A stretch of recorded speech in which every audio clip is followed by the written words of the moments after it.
Hello then and welcome to CGTN's special coverage of Chinese President Xi Jinping's state visit to Serbia. I'm Li Dongning in Beijing. President Xi Jinping arrived in Belgrade on Tuesday, and this is his second visit to the country in 8 years. Upon his arrival, he said he's confident that the visit will be a fruitful one and will open up a new chapter in China-Serbia relations. And now let's go live to our reporters with the latest updates there. Yang Chengxi is at the Palace of Serbia in Belgrade, and Aliosa Milankovic is outside the Serbian president's office in the capital city. Great to see you, gentlemen. First of all, I go to you, Chengxi. Tell us what we can expect today.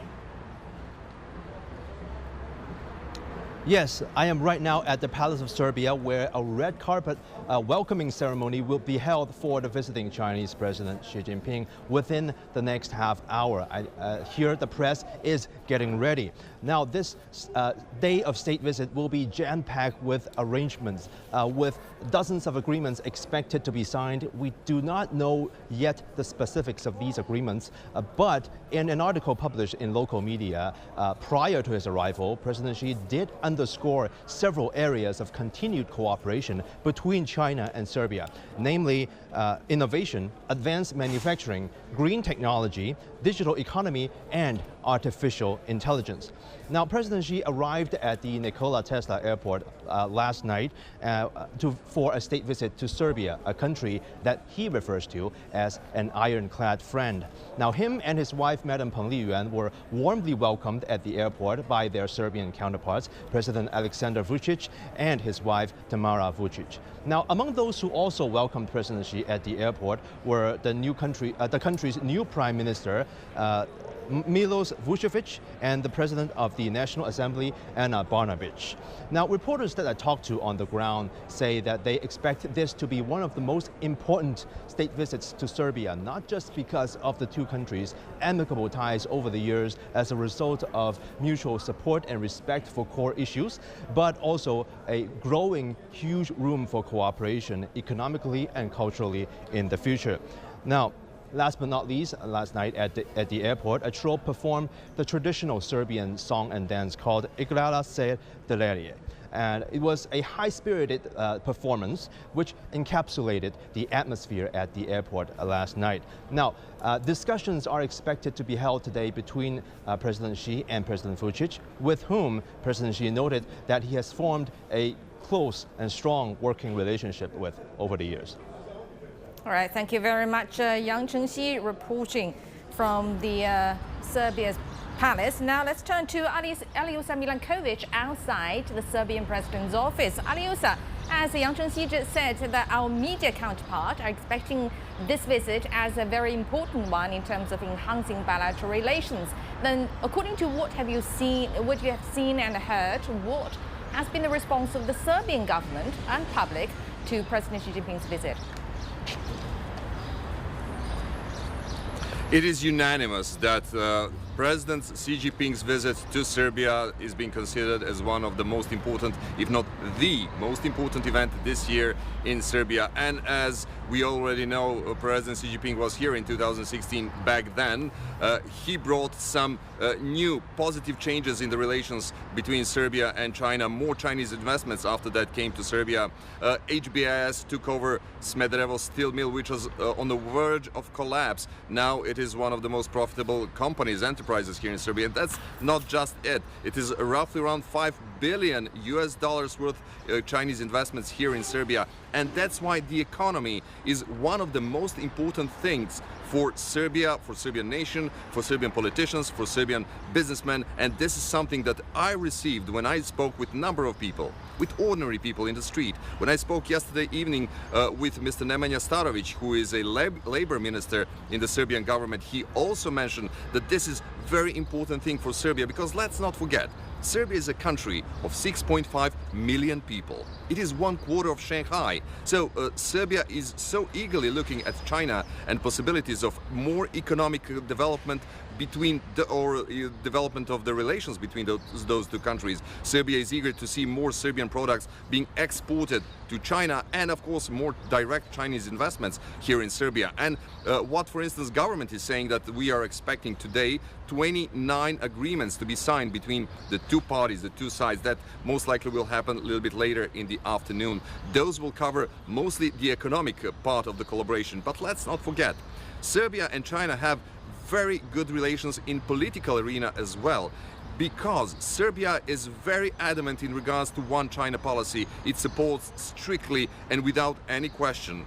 At the same time, China supports territorial integrity and sovereignty of Serbia, that particularly is focused on the Serbian breakaway province of Kosovo and Metohija.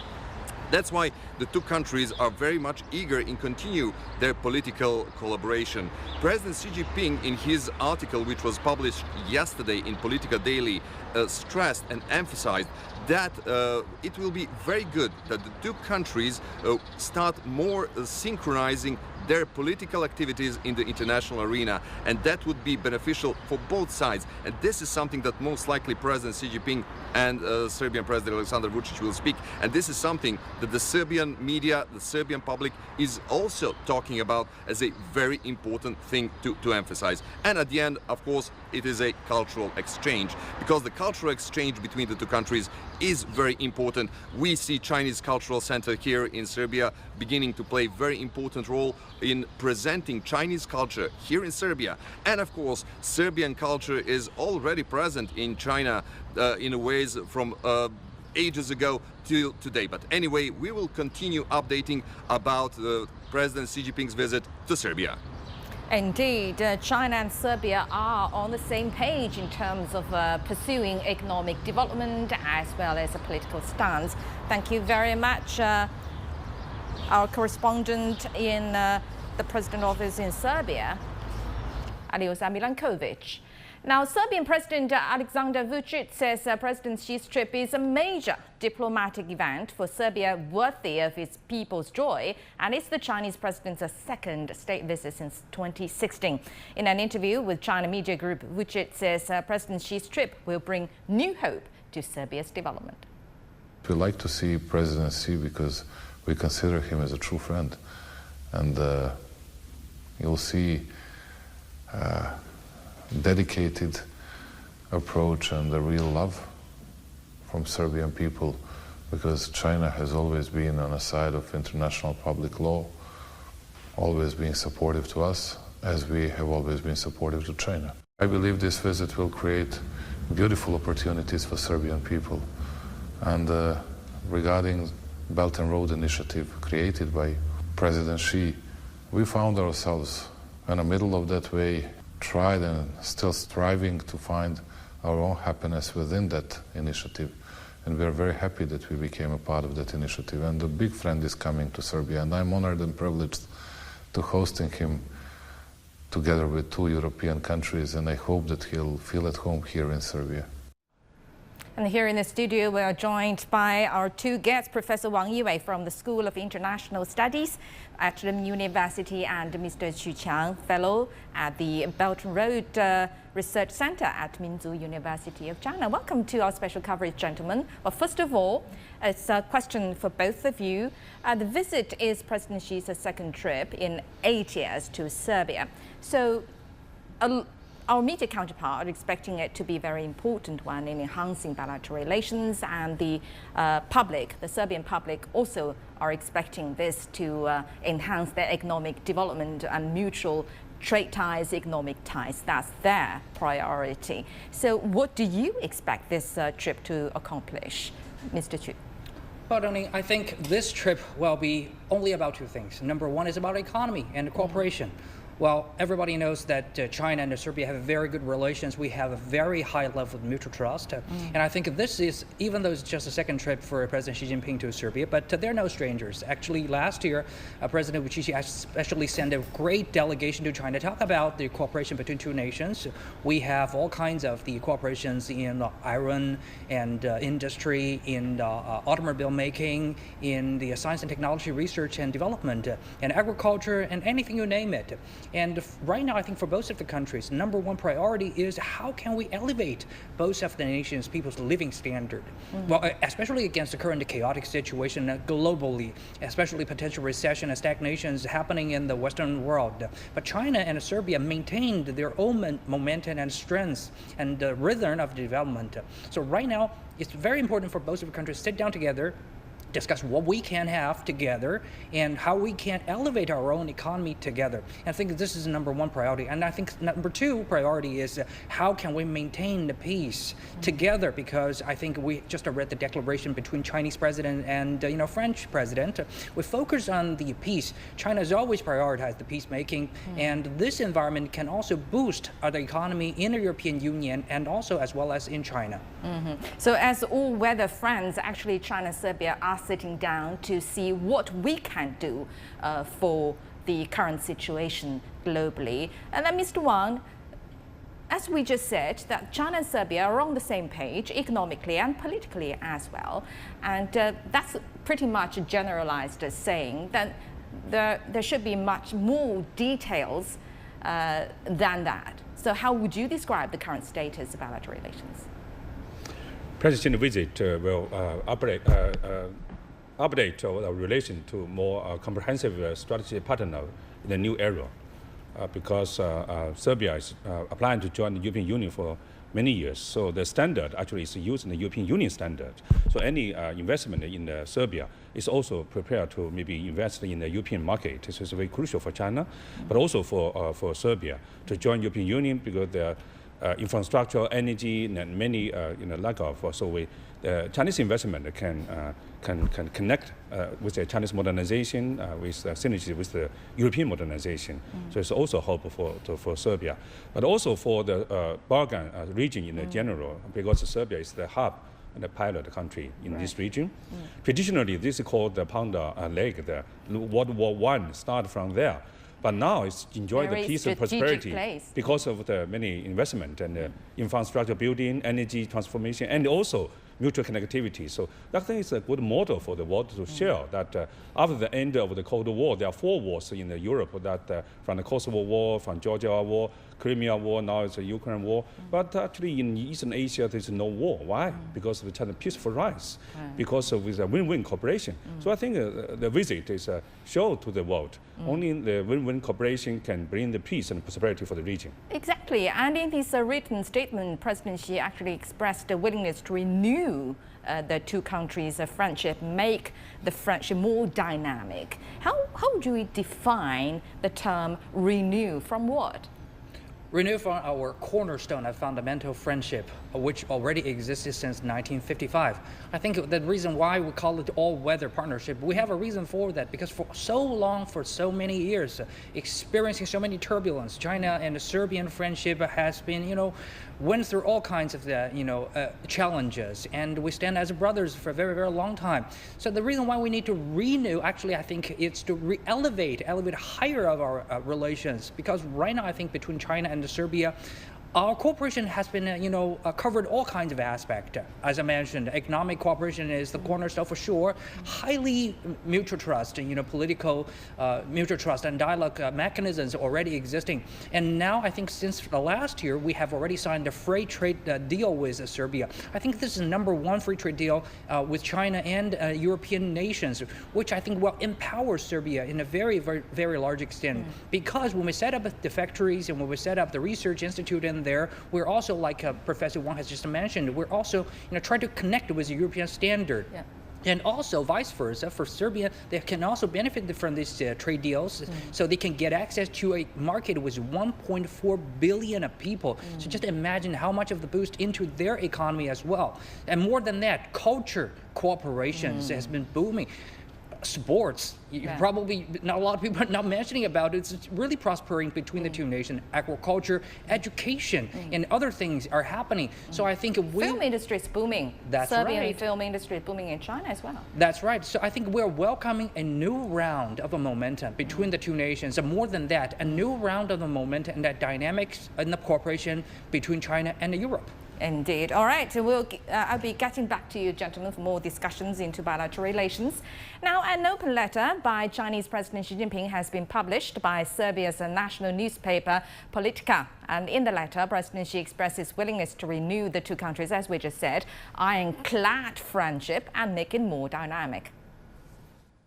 President Xi begins by emphasizing the profound friendship between China and Serbia, highlighting its historical roots and the deep bond that exists between the two countries and their people. He says China and Serbia have developed a strong relationship based on mutual respect and trust, highlighting that both sides maintain frequent exchanges and support each other in their core interests. He says both countries have built a comprehensive strategic partnership that benefits the two nations and have enhanced cultural and people-to-people exchanges. President Xi says the two countries should always be good friends and partners, promoting fairness and justice. He says China respects Serbia's sovereignty and opposes any interference. He calls for expanding cooperation in various areas and strengthening people-to-people connections. In the article, President Xi mentions about the NATO bombing of a Chinese embassy 25 years ago in former Yugoslavia. He says the Chinese people cherish peace, adding the China-Serbia friendship will stay in the shared memory of the two peoples and will inspire the two peoples to march forward. And China and Serbia have enjoyed an ever-growing friendship since the establishment of relations, and ties have become stronger amid the challenging international landscape and continue to show new vitality.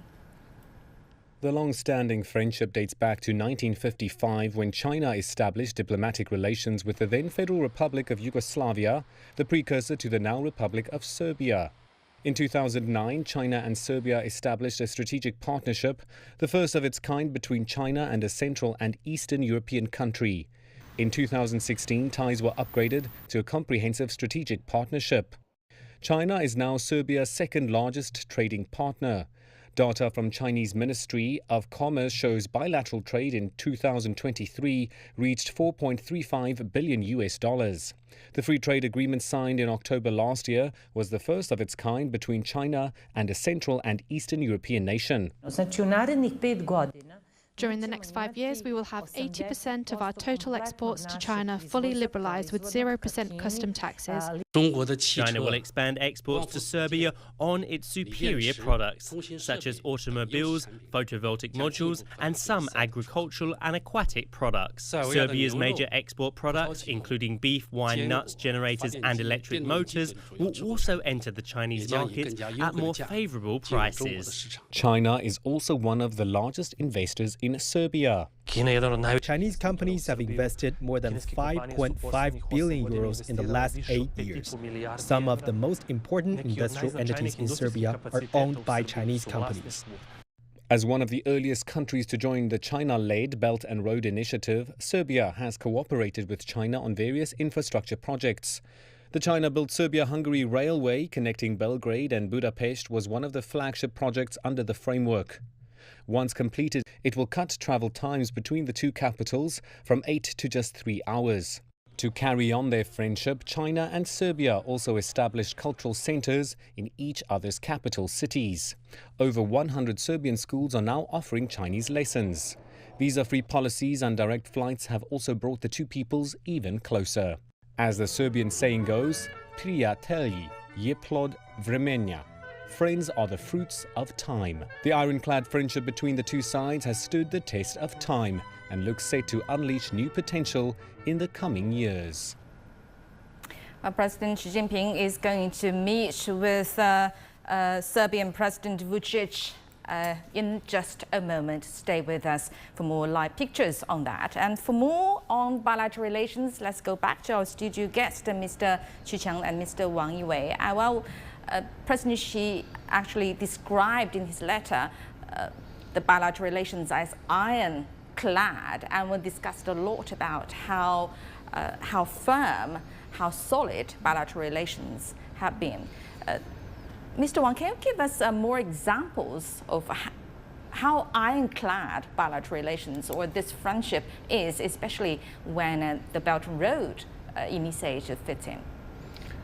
Well, the Belt and Road Initiative, including the Health Silk Road projects during the COVID period, even China suffered a lot of the COVID, but China gave the facility equipment and also doctors and sent to Serbia. And then President Vučić received this delegation and then moved. And also the keys to the Chinese national flag in the airport, as everybody knows. And I think that's the symbol of the trust each other. And so it's a friend in need, it's a friend indeed, he said. And also, of course, President Xi's visit is just the 20 years anniversary of the NATO bombing of our embassy in Belgrade. So we also suffered with the NATO expansion, which I think is the Irish thing. And also, certainly, trust each other and supported the core national interests for each other. Serbia suffered with the Kosovo separatists, and China also suffered Taiwan and Hong Kong and Xinjiang issues.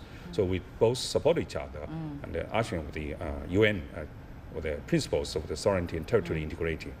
Right, and the foundation of this very ironclad friendship or relations is very important. So also in the letter, President Xi listed 4 principles that China and Serbia has always been following: mutual respect and trust, commitment to mutual benefits, helping each other and learning from each other. How important are those principles in guiding bilateral relations, Mr. Chu? Well, I think this 4 principles does not only suiting China and the Serbian relations. I think it suits every country's, mutual trust and the mutual communication. It's a universal principle. Yes, it's universal for the community of the shared faith for all human beings. Just take a look. Serbia, well, compared to the China size, especially population, well, 1.4 billion people, they have 7 million. So they're actually a bit smaller. But we are cooperating with them and trusting with them, for a very, very long time. It stands all weathers ever since 1955, as we just mentioned. We don't even have one time of a quarrel against any of the principal issues. So I think this is based on the mutual trust. I think countries, no matter you're big or small, as long as you respect each other, as you can trust each other, so there is a foundation for you to cooperate with each other. And also based on that, you can always learn from each other and benefiting from each other. Just take a look at our economy. Even though our economy are very different, even though we're 2 countries stay very, very far away from each other, but we find our own niche advantages and cooperating with each other. For example, as just Professor Wang has just mentioned, we can cooperate together on the mutual standards on the automobile making for the European market. We have the Europe and China Express Railway, especially just take a look at the Red Sea crisis happening right now. So right now, the railway transportation are actually linking China and Europe more than before, closer and safer, right? And also about education and about training. Serbian expert has been training Chinese, trainees for very, very, more frequently than before, especially in the R&D of the nuclear energy, as well as in the sports industry, as well as in agriculture. So it shows that no matter you're big or small, no matter you are, far away from each other, we're just close to each other. With these 4 principles, actually, we can work together for our common peace, common prosperity, and our higher living standard. Then let's talk about some examples of what you just said. What kind of bilateral deals or agreements that are expected to be signed between the 2 sides during this visit? Mr. Wang. About the mutual learning, make 2 additional, examples. The first example, with the President Xi landed at the airport called Tesla. The Tesla is a Serbian people and a migrant to the US. Yes. Now it's a great innovator. Now Tesla in China is a symbol, advanced automobile, electronic automobile. Now people remember just the mask, but Tesla actually is the great people. And it's the hero of the US and also for Serbia. The second, early 1980s, the Chinese opening reform at the early stage, China sent the delegation to Yugoslavia to learn from Yugoslavia model. So I think we learn from that. But of course now the Serbia they look to the east and they learn from China model, China's modernization. So definitely it's the mutual learning. During revolution time also mutual learning. The anti-fascism, the hero Tito, very independent and also facing the Soviet Union, so the imperialists, and also very independent. Okay, now back to the current situation.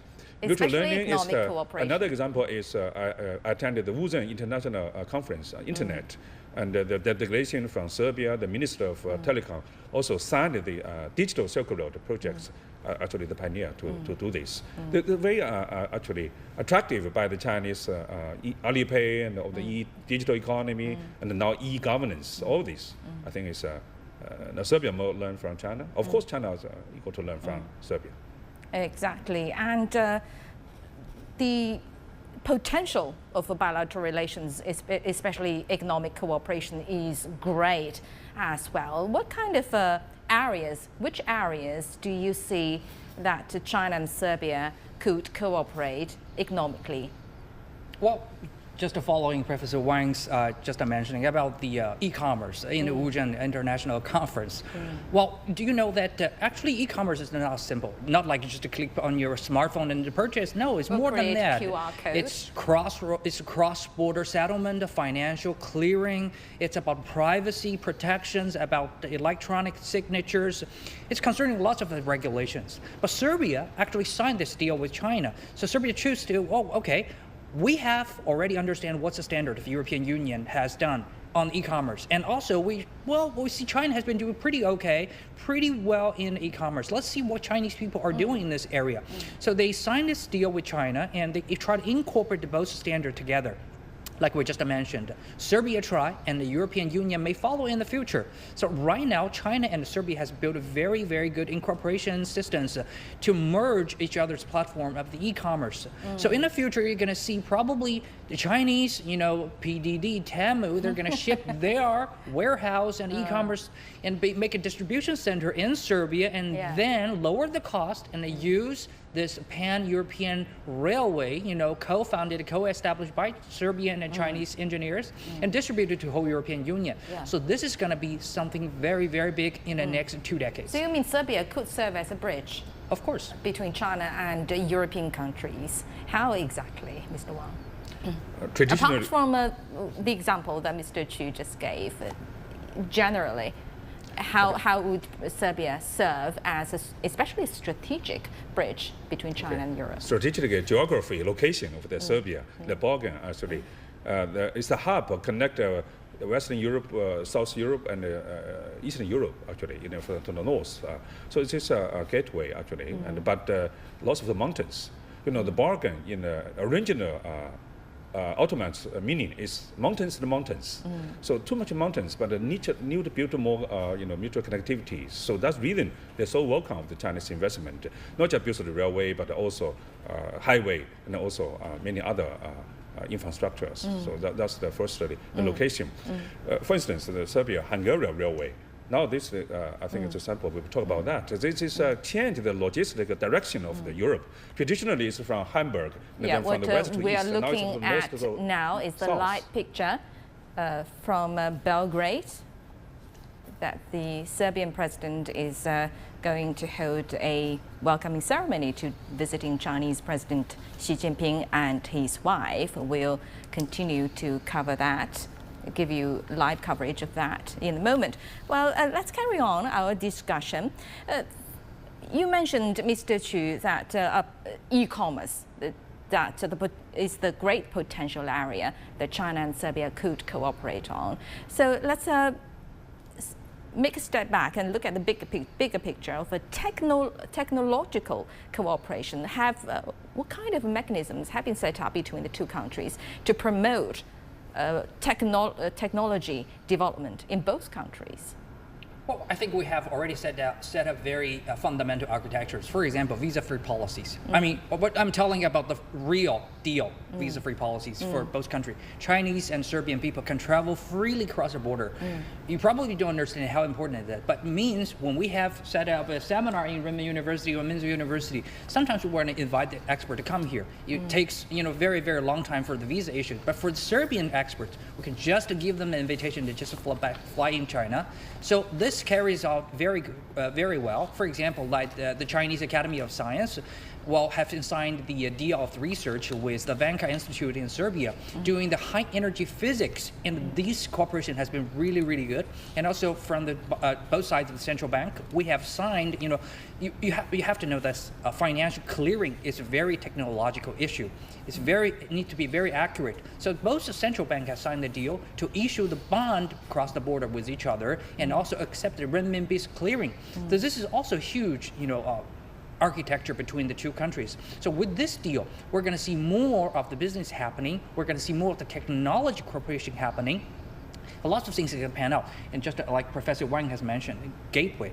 You have to understand, gateway is always the best business. Just take a look. Singapore serves as the gateway into the ASEAN nations. Mauritius, gateway into Africa.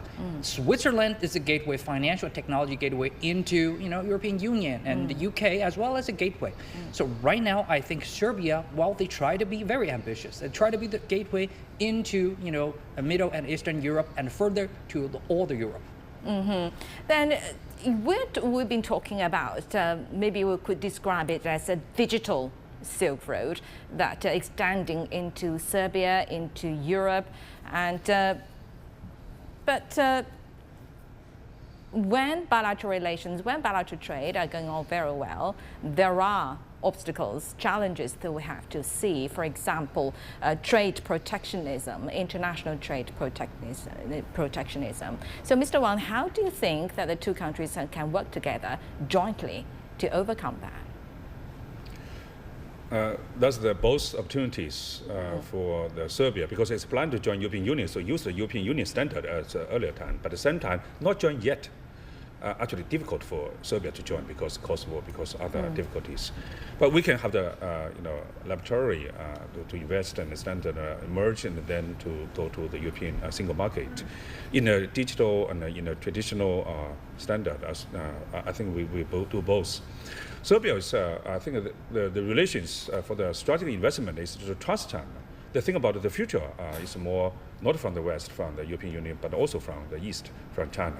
So that's the reason the trust China in other bank and high-speed railway, and also now more high technologies, even military corporations as well. So that's the reason the trust Chinese technology and the trust China represent a new standard in the future. What's your point on that? Well, I think Professor Wang is absolutely correct. I think Serbian people are, very, with their independent thinking. They understand that cooperating with a country with the complementary economic structure, with the size of the market, with a growing number of the middle-income class, with the technology they needed, and also with, the market share that they can capture. Why not? So they understand the Huawei's Wi-Fi wouldn't send a virus. They understand our technology, our vehicle, our electronic vehicles will just make the air cleaner and traveling around cheaper instead of, sending all kinds of, different, things that some other countries, they don't believe in. Well, I think Serbian people has made their own, right choices. Yes. And I think this good message will just be spreading out to the rest of the world. And they will set an example to show people working with China and also be peaceful with the other country is always the right choice. So when you lose the stereotype thinking, bilateral cooperation can go well. All right, now let's go to Belgrade, and what's happening now is Serbia is holding an official welcoming ceremony for Chinese President Xi Jinping at the Palace of Serbia.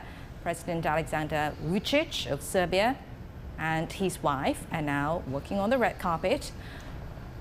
They're ready to receive President Xi Jinping and his wife, Peng Liyuan. Well, China has been playing great big role in a lot of countries' infrastructure building, actually, thanks to the Belt and Road Initiative. So you mentioned the railway and also the stadium in Serbia, also built by China. What specific impact do you think China's effort on building infrastructure in Serbia help local economy, Mr. Chu? Well, for example, Talking about roads, we have the Belgrade Loop Road, established, as well as we're talking about the Hungarian and the Serbian railways linking the two countries, especially two major cities in Serbia, and also the E763 highway. A lot of people probably are asking, why bother to have these infrastructures? Well, we can travel around Serbia probably in major cities within time of 3 hours. Why Chinese people need to do the things to shorten the whole passage into 1 hour? Well, I think it's a good question. I'll give you another example in China. Well, in Beijing and in China, we have Beijing and Tianjin, two very big metropolises. We used to travel between the two cities within 2 hours. Now we have high-speed rail. We shorten the whole passage into just a half an hour, similar to Belgrade and Novi Sad, the second largest city in Serbia. Well, the result is, even though we spent 2 billion Chinese yuan to build this railway, but we elevated the land price in Tianjin city by 4 times. And also lots of talents, lots of the research institute has been attracted to Tianjin. So make the city more prosperous, like more than 200 billion Chinese yuan. I think the similar amplifying effect will happen in Belgrade as well, because this place will become more convenient. Land prices go up, young people will be attracted, and more international investment will see this place and see, okay, this is a really convenient place. Why not setting up our organization in here? So we're now seeing that the motorcade of President Xi Jinping and his wife arriving at the scene where the welcoming ceremony held by the Serbian President Alexander Vučić and his wife. And Serbia is actually the second country of Xi Jinping's 6-day European tour. And he has just wrapped up his state visit to France, and he will visit Hungary later. In 8 years, again, this is President Xi's second state visit to Serbia. The first was in 2016. And we can see that the motorcade is arriving. And President Alexander Vučić and his wife are already waiting at the top of the red carpet to receive the distinguished guests from China. And on Tuesday night, in local time, Xi Jinping arrived in the Serbian capital, Belgrade. He and his wife, Peng Liyuan, were greeted by the Serbian President Alexander Vučić and his wife, Tamara Vučić, at Belgrade Nikola Tesla Airport. The welcome ceremony at the airport was of the highest order. President Xi Jinping's car just arrived, and in front of President Alexander Vučić and his wife, Tamara, and they're shaking hands. They're going to have talks with priorities being bilateral cooperation. Now, the Serbian president is holding another more formal welcome ceremony, apart from one upon Xi Jinping's arrival in Serbian capital Belgrade.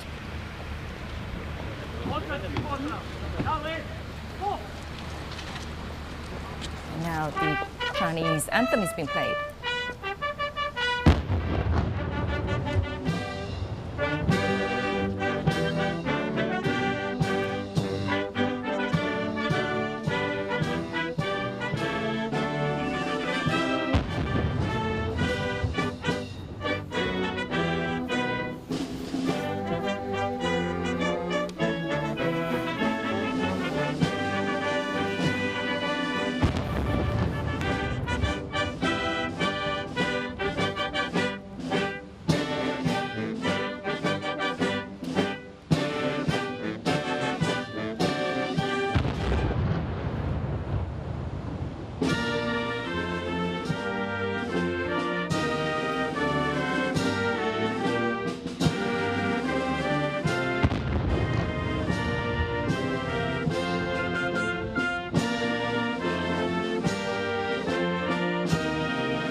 predsjedniče, počasni bataljon garde, postrojen u vašu čast. Raportira potpukovnik Mirko Mitrić.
What we're seeing now is the welcoming ceremony held by Serbian President Alexander Vučić and his wife Tamara Vučić to welcome President Xi Jinping and his wife Madame Peng Liyuan.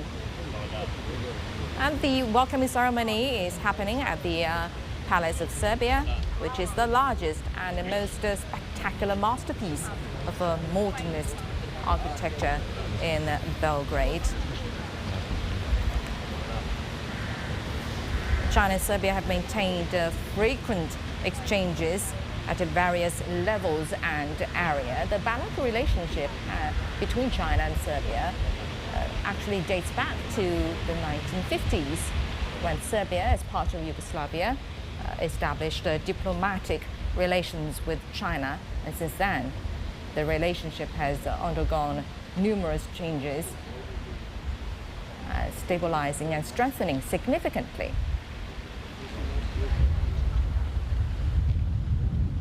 And in 2013, the two countries signed the joint statement on deepening strategic partnership, which was upgraded into a comprehensive strategic partnership in 2016.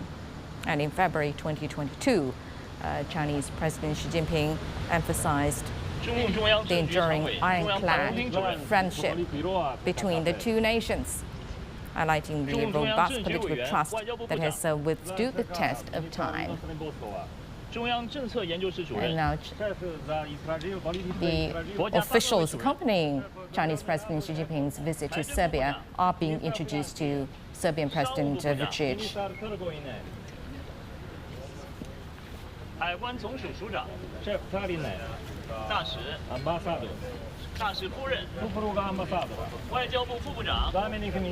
And economic cooperation is the priority of bilateral relations. China and Serbia signed a free trade agreement on October 17, 2023. And bilateral relations has been stable, and the two countries have been supporting each other, both economically and politically. That was the live signal from Belgrade of the welcoming ceremony held by President Alexander Vučić and his wife Tamara Vučić to welcome Chinese President Xi Jinping and his wife Madame Peng Liyuan. Now let's get back to our studio guests, Mr. Xu Qiang and Mr. Wang Wei. Well, I just mentioned during my narration that China and Serbia signed a free trade agreement on October the 17th, 2023, which is a very important milestone indeed. How important is that FTA between the two countries exactly, Mr. Chu? Well, I think with the free trade agreement with each other, we've been seeing the both sides of our trade has been growing. Actually, ever since 2016, both sides of our trade have been exponentially growing, like average like 10% a year. And last year, we're growing like 20%. I think the free trade agreement actually played a very important role. And more than the size, I think the structure is more well balanced. For example, if I take a look, China and Serbia right now have the size of a trade about $4 billion US. Usually, like 2/3 are contributing from China and 1/3 contributing from Serbia. But with the free trade agreement, more of the Serbian advantages products have been sending into China, getting access to the 1.4 billion market. Well, we've been seeing that last year, the import from Serbia to China actually been rising at 15%, while Chinese export to Serbia has been dropping to 2.5%. So it shows that the bilateral trade has been well balanced. And also more than that, take a look at some other evidence. Take a look at the GDP growth speed. Last year, I think it's very, very challenging for European Union. High inflation, geopolitical conflicts. For example, Germany last year have negative GDP growth. But Serbia actually have 2.5% of the GDP growth. Actually among the highest growing economy among European Union or in the European zones. And also take a look at Serbia's dinar, their currency. Well, lots of the currencies, their exchange rate against the US dollar are falling. All right, now let's go live back to Belgrade. The Serbian President Alexander Vučić and the visiting Chinese President Xi Jinping are meeting the Serbian public.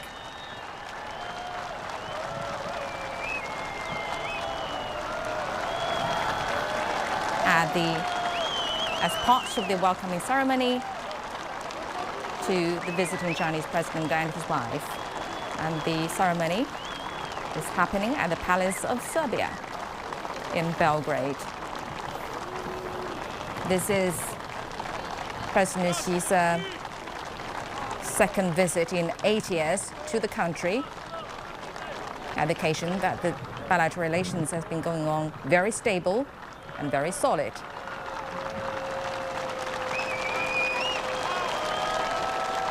And 2 years ago, actually, Chinese President Xi Jinping emphasized the enduring ironclad friendship. That's how he described bilateral relations, highlighting the robust political trust that has withstood the test of time.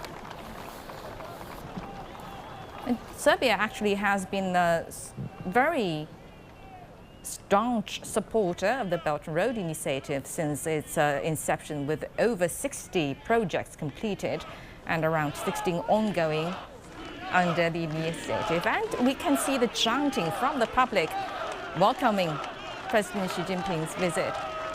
They're chanting the name of President Xi Jinping in a very, as far as I can hear, in very accurate Chinese pronunciation. What you're seeing now is the welcoming ceremony held by the Serbian president to welcome the visiting Chinese President Xi Jinping and his wife, Madame Peng Liyuan. Our best friend, President Xi Jinping. Poštovani građane, dragi narode, rekao sam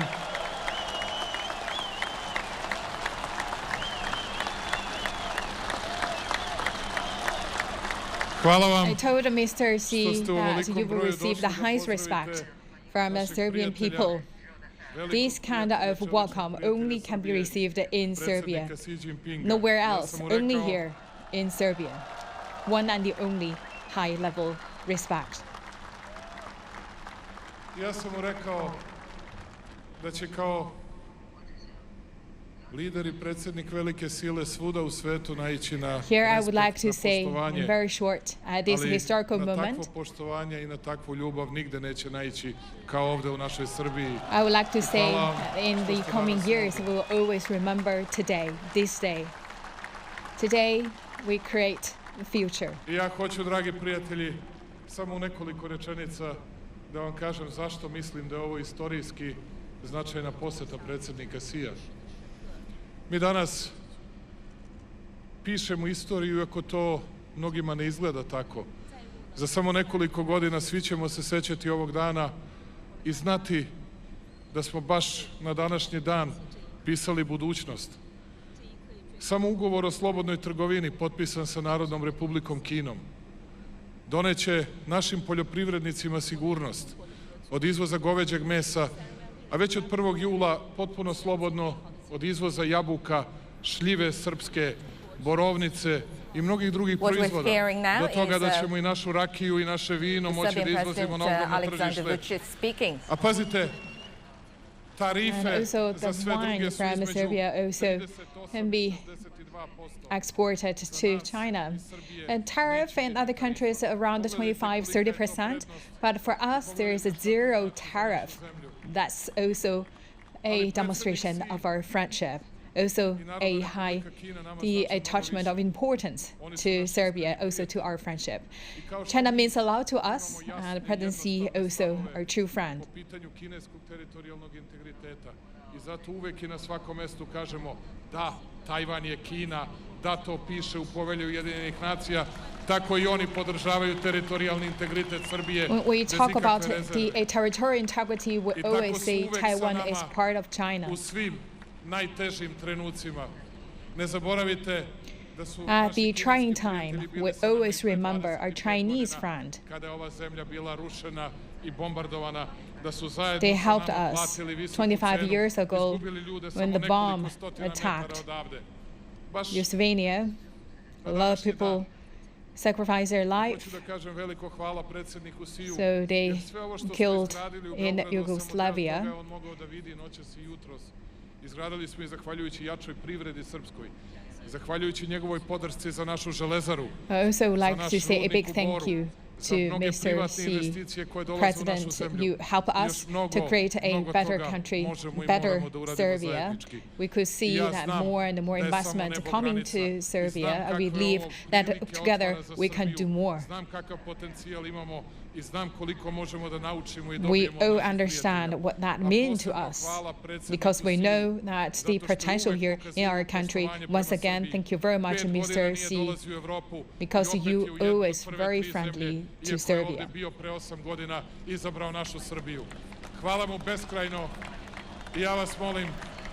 And thank you very much again coming to Serbia.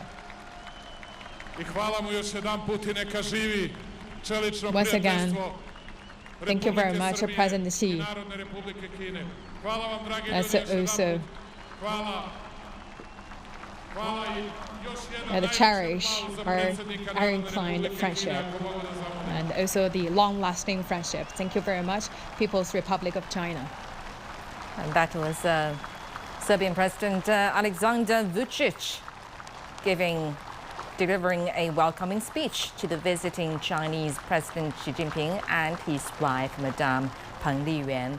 We can see that there must be thousands of people watching this speech. And Chinese President Xi Jinping is going to deliver a speech in a moment. But before that, let's go back to our studio guests. Well, it seems that President Alexander Vučić was very excited at the visit by President Xi Jinping, and he said this was the one and only warmest welcome, and that could only happen in Serbia. He's apparently very proud of this visit. Then, what does it mean? Why did he say that? That is the one and only warm welcome that you can only get in Serbia. So how does that reflect the close relations between the two countries, Mr. Chu? Well, if you're not telling me this is a welcoming ceremony for a president, I probably will misunderstand with a Woodstock concert welcoming to a rock star. Thousands of people just take chanting. a look at the passion, chanting. Well, frankly speaking, I've never seen such a welcoming ceremony as happy as this before. Well, I think the reason why Mr. Vučić has mentioned about this, the one and only, is because the two countries separating, by all this distance from each other. we agreed with each other, partnered with each other, fight together with each other, shoulder by shoulder, and for such a long time. I mean, this experience. All right, now let's go back to Belgrade and to the welcome ceremony, and President Xi Jinping is going to deliver a speech.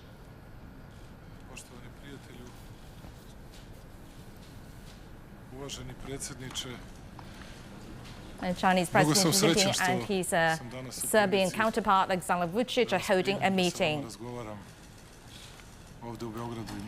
You are watching the live footage of the welcoming ceremony by Serbian President Alexander Vučić to the visiting Chinese president and his wife Peng Liyuan, and they are now holding a meeting on bilateral relations. And we'll give you live coverage on that. As we just said, relations between China and Serbia have grown stronger, and the very thrilled, very excited welcoming ceremony just now just proved that. Ogromnom broju ljudi koji vas je Visiting sačekao our i došao country. da pozdravi koliko vas Srbija ceni, poštuje i voli. I hvala vam na toj poseti.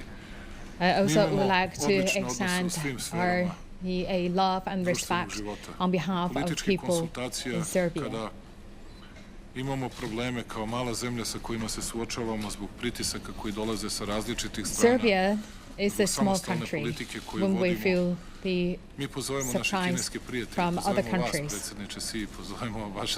We raise a call on our friends of China and also our friend Mr. President Xi Jinping. And our two countries developed very well our relationship, which also means that we forged an ironclad friendship. It's not complicated issues. When we talk about Taiwan, or the Xinjiang.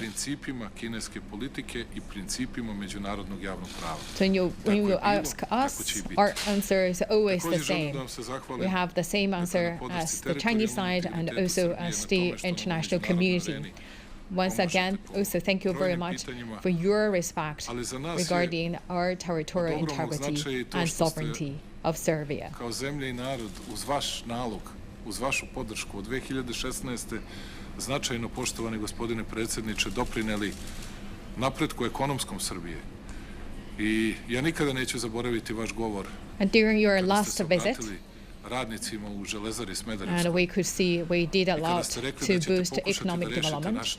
And you also visited the steel plant in Serbia, and you also help us to solve many major issues in Serbia.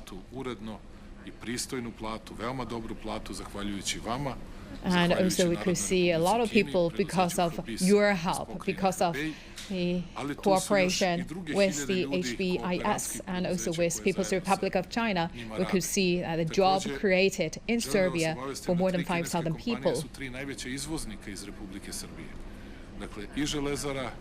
And also we could see three largest companies with the cooperation of China, also the largest exporting companies in Serbia.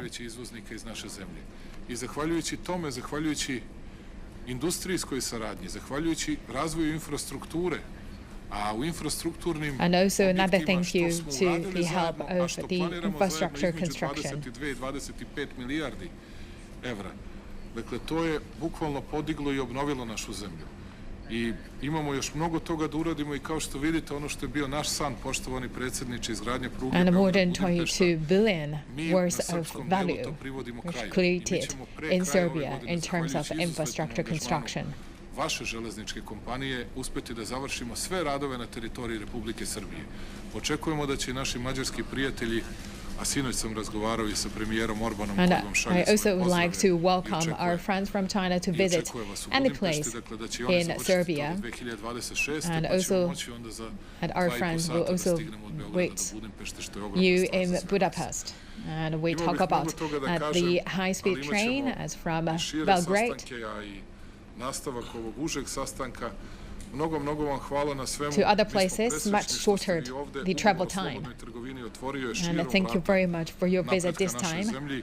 And we hope that we could open a door wider and greater for Želimo da vidimo cooperation. još kineskih prijatelja, otvorit ćemo linije za Šanghaj i Guangzhou, osim linije za Tianjin. And we also Želimo da vidimo will mnogo više kineskih turista. Želimo da vidimo još mnogo više make the kineskih direct kompanija flight u available različitim to oblastima. Beijing, Danas to Tianjin, potpisujemo ne samo to Guangzhou, and 29 other državnih cities in sporazuma, China. We već i hope to mnogo see komercijalnih more ugovora. people traveled Kupujemo between our two 9 countries. vozova kineskih So za Expo, dakle 9 kompletnih we will sign the kompozicija. trade agreement Jedna later kompozicija je today. već stigla u Srbiju i veoma sam srećan zbog toga. To su najmoderniji vozovi i ja sam se, poštovani predsjedniče, spremao i celu noć And i also danima we i talk danima about sam se the spremao. express Ja bih train. mogao ovako da You could see govorim o našoj that saradnji the bar express 5 train right now možda i 6 running sati. our country is so Zato izvinite što sam in the ovako advanced technology. I molim So vas, I also would ja like sam to take this napamet opportunity učio koliko to ruža možemo da express my izvezemo, gratitude koliko jabuka to China. da izvezemo, koliko šljiva, koliko svega. I neću sad da vas zamaram tim, ali vam beskrajno hvala. Nama saradnja sa Narodnom Thank you very Republikom much. Kinom u svakoj sferi, do vojno-tehničke, Thank you, do svake China. druge, mnogo znači. Dobrodošli još jedan put i osjećajte se u Beogradu i Srbiji. And welcome again to Serbia.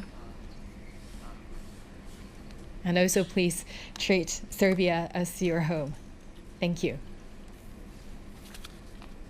尊敬的 Your 胡锦熙 Excellency, 总统，还有我亲 President 爱的朋友， Vučić, and dear friends.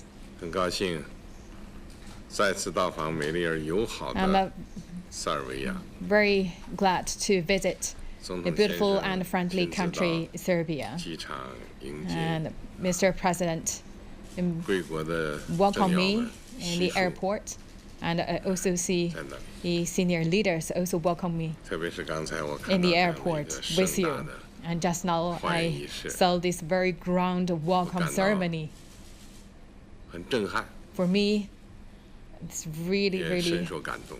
like the big move to me. I touch a lot. 正像你说的， Indeed, as 真 you 正看 said, 到了塞尔维亚人民是中国和中国人民 I really see that Serbian 为 people 铁杆朋友。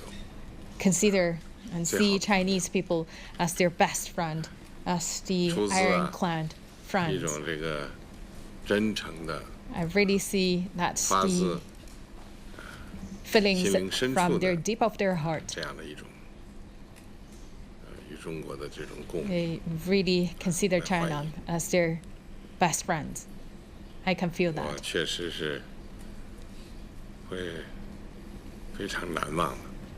It's also a great memory for me. 整个的这个活动，包括昨天在机场，还有盛大的 Yesterday, you also welcomed me 欢迎仪式 with 啊， a 这个民 grand 族 ceremony. I saw that the folk, 舞蹈， the 也是一 dances, 种非常的礼遇和隆重的 as also 这样的一个欢迎场面，让我和 the 我的夫 very 人也 great the 深切 ceremony. 感受到 So 这种 my 真 wife 诚 and 的 I also 特别 felt 能感受到 the 胡锦熙总统 sincerity and affinity expressed 对我这次访 by 问的 you and the people of Serbia. 精心安排。 And also thank you very much for your 良苦 the 用心。 thoughtful hospitality.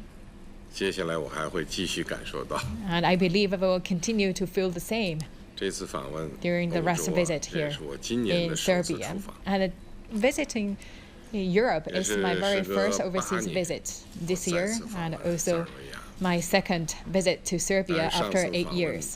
我也是记忆犹新，历历在 My 目。 last visit to Serbia 这一次的访问 still remind me 安排访问 very 彰 much 显了中 alive 塞 in my 关系的 mind 高水平和特殊性。 and also that shows a 体现了我们的 relationship between 生活 our 情 two 谊。 countries is at the highest level and also with 哎， the 这个 highest the 有一句 emotions 中国有一句话 between 叫 our 做 people. 盛情难却啊。总统先生 So, 跟记者 Mr. 就说你 President, 有 you 多少 told 次 to 邀 the 请 a 我， correspondent saying that 确 you 实呢， invited me so many times. 哎，我能够感受到这样的一种 Yes, indeed, I could feel 精诚啊。 that the 中国人的 sincerity 精诚所至，金石为开啊，是吧？我至今呢仍然清晰地记得2016年那一次的国事访问， So for yourself, and also that you received me in a warm welcoming ceremony in 2016. That's my first visit to Serbia, and also that time I could already felt a deeper feeling and bond to our two countries. And also I made a visit to the Smederevo steel plant. I also saw so many people welcome me in the street. And also within the plant, I also had a chance to talk to the people working there. I also saw their expectation, their friendship, and also I saw their hope.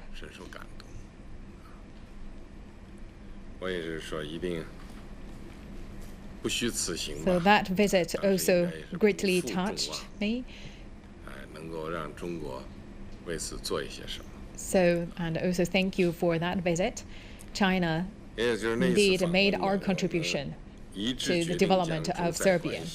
And because of that visit, we agreed to elevate our relationship to the comprehensive strategic partnership.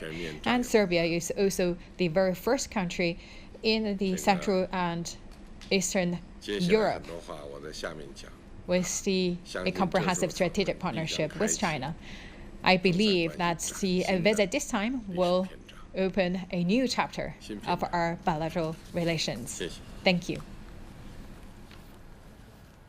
All right, that was visiting Chinese President Xi Jinping being received by the Serbian President Alexander Vučić. That was a very, very, very sincere meeting. The two leaders, both leaders, are talking from the bottom of their heart. And Vučić expressed a warm welcome, of course, to visiting Chinese President Xi Jinping. And he expressed mutual support in each other's political stance and thanked China for economic and infrastructure support, which helps Serbia to create more jobs and enhance local livelihood. And in turn, Xi Jinping said he was very grateful of the grand ceremony held for him, and he again expressed that both people and both countries are ironclad friends. He used that word again to describe bilateral relations. He said he was greatly touched by the enthusiasm and hospitality of the local people, the Serbian people, and he's very much willing, and the Chinese people as well, are very much willing to do something for Serbia and its people. Right now, Chinese President Xi Jinping is warmly welcomed by grand ceremony by the Serbian President Alexander Vučić, and they were very sincere. They talked, and as I just said, from the bottom of their hearts, very sincere talks. Vučić said that China's economic cooperation with Serbia actually created a lot of jobs, enhanced their local people's livelihood. How exactly does China's economic cooperation, well, what economic cooperation in what areas that China has been helping Serbia, Mr. Chu? Well, you probably heard that President Vučić just mentioned about 5,000 people, right? Yeah. So actually, it's a very touching story. Well, in Serbia, they have a very old and national brand iron and steel factory. It's called Smederevo. It's a household name in their country, but because of the market changing, because of technology changing, so they've been losing up the benefit. So this factory is facing bankruptcy, and 5,000 people and their families can be affected. But Chinese Hebei Steel, the HBS, has been moving into this company. You know, they build up the joint stock companies with each other. So with Chinese supply chain and technology, and also with the Chinese market demand. So in a very, very short time, they reverse the situation. So this old factory has right now become sharing a new life. New vitality has been built into that. So 5,000 jobs has been saved, and lots of profit has been made into this old factory, and their families get a better life more than before. All those happened very shortly. just in a very short 2 period of years. time. Just in 2 years. And I can give you lots of similar stories, like what we just mentioned about, like the highway project, railway project, sewage treatment project. These are creating solid jobs in this country. Just we mentioned just before. Take a look at their GDP growth in the past 3 years. The most challenging past 3 years, they maintained about averagely 2.5% of the GDP growth. And a small country, their currency, exchange rate never lies, because it's been voted by international capitals. Their currency's exchange rate against the US dollar has been very, very stable. So this is a remarkable achievement. And behind that is the economic cooperation, investment, and job creating in this country. So, Mr. Wang, you've been to Serbia, right? So how is China, the concept of China, Chinese culture, and Chinese investment being received there? So very impressive for the welcome ceremony. Exactly. There's a saying that you can mobilize the people to welcome other guests, but you cannot mobilize people to smile, and particularly sincerely smile from heart, right? So that's we can show. It's not that the president Vučić welcome President Xi, but the Serbian people welcome President Xi and actually China. 2018, my book China Connects the World: The Logic of the Belt Road Initiative. Was translated by the former foreign minister of the Serbia in his think tank, and then have the book launch. More than 200 people attended this book launch event. Can you imagine? Even in China, we difficult to have this, and many diplomats, ambassadors, and senior officials, and also journalists attend. So very rarely welcome the Belt Road Initiative, welcome China, of course they welcome my book, and try to from my book to learn about what's the meaning of the Chinese modernization. Take the example of the Smetavo, or this steel company. Actually, this is American companies bought 2003. For decades, nothing happened. And then bankruptcy again, they then used $2 US to return back to the Serbia government. And then they tried China. They think about the Hebei steel companies, that's the second largest in the world. They think, China is so advanced. Not just the advanced technology. The key differences between the American way and the Chinese way is about the medicine, the Western medicine and the Chinese medicine. At the beginning, they also worried about China will be little more employment, and then they close the factories. And no, we didn't do that. Just keep the same, but the transfer to cut the CO2 emission to reach the standard of the European Union. And then 5,000 people, employees, kept their jobs and employ more jobs. And then also the revenue of the government also increased. So this is like a Rust Belt era. We rebirth of the This is a great example. I mean, Smederevo steel plant is a really, really great example of bilateral investment or economic cooperation. But is that a great example, or is it a normal? Is it a normal we're going along in terms of bilateral relations, bilateral trade relations or investment, Mr. Chu? Well, I think Professor Wang has just made a great point in here. Well, a lot of people thinking, well, how can we make one company thrive? How can we make one country rich? Well, a lot of people just imagine the formula probably going to be simple. To throw the money into it. Let's cooperate with the most richest country in the whole world to get the money. Then it doesn't work. Because if you want to develop the real economy, especially the manufacturing, you need a more complicated formula. For example, you need market size, you need technology, you need supply chain.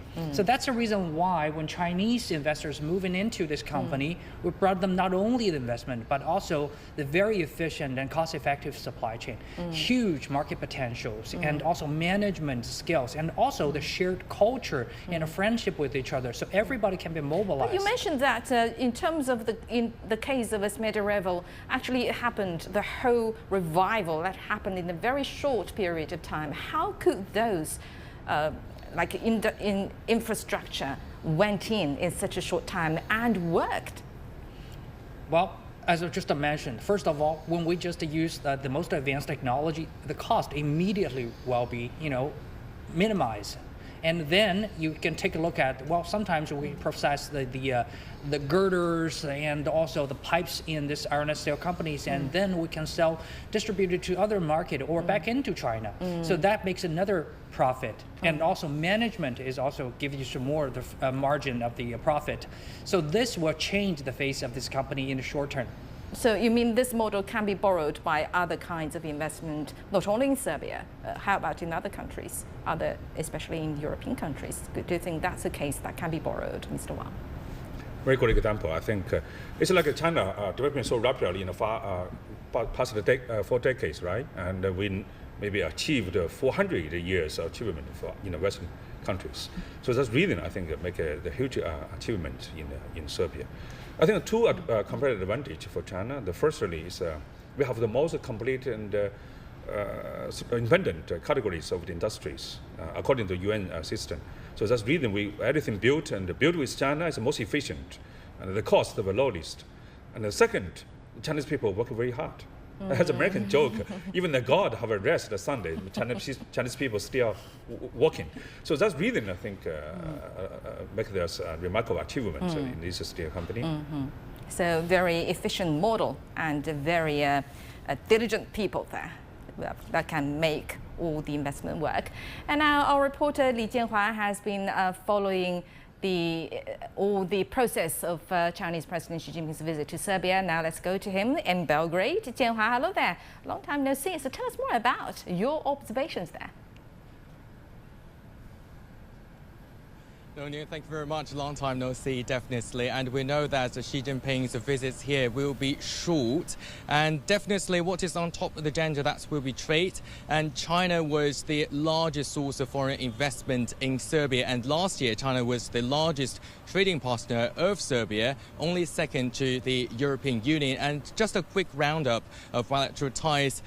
China-Serbia relations can trace back to the 1950s. And fast forward to 2009, the two countries signed strategic partnership, and in 2016, last time when President Xi Jinping was here in Serbia for a state visit, it was upgraded to a comprehensive strategic partnership.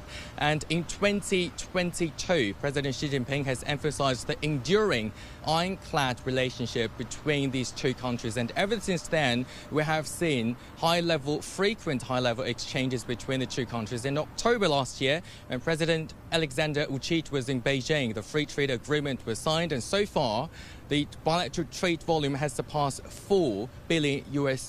But here in Serbia, it says it is around $6 billion, as opposed to only around $600 million back in 2016. Of course, all of those are solid numbers. To break down, now, let me bring you my guest today. That is Ivona Lajvas, Deputy Director of Institute of International Politics and Economics. Great to have you on the show. Thank you for inviting me to join you here today on this great day when we have a President Xi Jinping here in Belgrade. Thank you very much. So, how much weight does the visit carry? Well, we assume that it will be at least double than it used to be in these past 8 years, because during the last visit of President Xi, it was about $2 billion, but now we have more than $6 billion, as you said. So with this free trade agreement that is going to enter into the force in July this year, we expect that this weight will be double.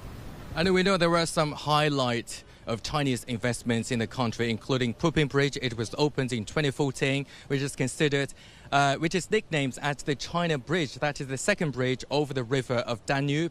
And also we see Smedereva steel mill, and also the railway line connecting Belgrade and Novi Sad. So how do you think Belt and Road Initiative can contribute to Serbia's economic development and vice versa? Well, I believe that your spectators maybe know that there is more than 60 projects that has been implementing in Serbia within this Belt and Road Initiative. So Serbia benefited a lot from these infrastructure projects that has been realized within the initiative, and we expect that there will be some more. But it is not only about the infrastructure, it is about the working places that we kept here by coming of Chinese investments, because maybe someone already mentioned that. We kept 5,000 working places in Smederevo mill, and there are also 5,000 working places in Zijin mine copper. Thank you very much. Once again, that is Ivona Ladvat, Deputy Director of Institute of International Politics and Economics. Dongning, we understand there will be about 30 agreements to be signed during the visit. Now, back to you. All right. Looking forward for more reports from you in Belgrade. Thank you very much. My colleague Li Jianhua reporting from the capital city of Serbia, Belgrade. And CGTN has sat down with the Serbian President Aleksandar Vučić. He discussed China's investment in the Smederevo steel plant that will be discussed in 2016. I was, as a prime minister, searching for solution, begging for solution of our steel mill in Smederevo. And then President Xi came to Serbia. It was 2016. And we hosted him. We treated him in a very, we believe, very hospitable way. Then people said to me, all these advisors, if you can get President Xi on your side, that to bring Chinese company to just take care of that steel mill, we are saved. And I was like, during that lunch in Smederevo, it was a villa overlooking Danube, and I was like, Mr. President, and then I was shy, and I was a bit ashamed, how to approach the most important world leader, asking him for a big favor for this country, and why did he need to hear it? Why did he need to listen to that? How did you do it? I was preparing him to listen to me, at least for these 2-3 sentences, of what kind of significance and importance it would be for Serbia if we resolve this issue. And then I realized that I was talking to a guy that was much, much, much smarter and much better prepared than I was, than I thought. He said to me, Mr. Vučić, I give you my word, that'll be resolved. After he said that, I was like, start flying, it's like, because when you find a resolution of a big issue for your country, and it happens like just coming out of the blue, that's something that no one can compare with anything else. And we will never forget it. We will never forget what happened in 2016, because then a company, Habis, from the province Hebei, came to Serbia, and they saved literally, it's 5,200 people that secure their jobs for the future. But not only that, it's more than 20,000 people that were working, cooperating with that steel mill. And after that, we had this big mining companies, many private companies coming to Serbia. China is a very reliable pillar of an utmost importance for Serbia's future, and a true friend. Well, it has been almost a decade since Chinese steelmaker HBIS invested Smederevo steel plant in Serbia, and the steel plant, once on the brink of collapse, has now turned losses into gains. Now, CGTN's Aliosa Milankovic tells us how the steel plant stands as testimony to China-Serbia ties. This is my 4th or 5th time here since 2016, when I was covering the visit of President Xi Jinping to Serbia and this steel mill. And the change is unprecedented. From an almost bankrupt and dilapidated factory where thousands of jobs were on the verge of being lost, this company grew to be one of the most important contributors to the Serbian GDP. More investments have been made to improve infrastructure, sustainability, and workers' welfare over the past 8 years. In the meantime, the HBIS Serbia has accumulated over $6.5 billion since its establishment. So how did they achieve that? After HBIS came, we sit down together and start to talk and making plan for our future. Vladan Mihailovic is the Chief Operating Officer at the HBIS Serbia. Very soon, we saw that we are different. We are different, that we have a different mentality, different experience, different knowledge, different mindset. But also, we found that's very good. And we put that our difference working together in benefit of this plant. Very quickly, we make high-performing team and created some kind of synergy and start to work together to make a benefit for this plant. Very quickly, after 2 years, we made the best production cast slabs in this plant in history. The hope spread from a token which was gifted to the Chinese president when he visited HBIS Serbia in 2016.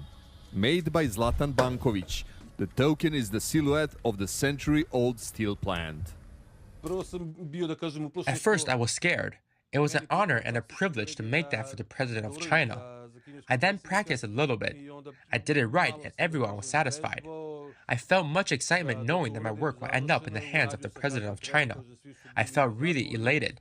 It meant a lot to me. The token is not just another piece of metal. It is a strong witness of China-Serbia ties, from Smederevo all the way back to northern China's Hebei. All right, now let's get back to our studio guests, Mr. Chu Chang and Mr. Wang Yiwei. Well, again, we have to mention this great example of this steel plant. And I think it shows the difference between Chinese investment and other investments from other countries, because they retreat, they go away, they withdraw when difficulties happen. But China's investment is different. How different is Chinese investment, not only in Serbia, but globally in other countries, in Africa, for instance, in Eastern Europe, different from other investments? Mr. Chu. Well, I think Chinese culture and philosophy decide this, because our culture is live and let live. So we want to, make everybody can have a win-win result in this industry. We do not only do the things, examples like in Serbia, but also like 10 years ago, our glass company, the Fuyao, has actually saved one of the old factories in America and also make the America a glass factory, like an exemplary glass factory in North America. Similar story happened as well as in Africa as well. We've been, helped local SMEs to stand up on their own foot, because we believe the market is big enough and you can always create more wealth to benefit more of the customers, so they can in return purchase more of the product. Because this is the thinking of the market economy, not like, like in the West. In the West, we call their investment the model like, the barbarian at the door. Loot your corpse. So make you bankrupt and just sell them at the clearing price. Well, you immediately will get your return back, but what's the cost? The cost is that hundreds of people, thousands of people and their families will lose their job. And also your stock price goes up, but what about the other people?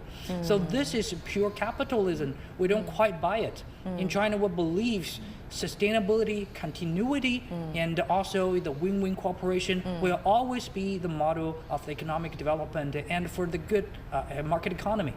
So it's a difference between dry something up or dry somebody up. I get benefit and then go away. But China's model is we thrive together.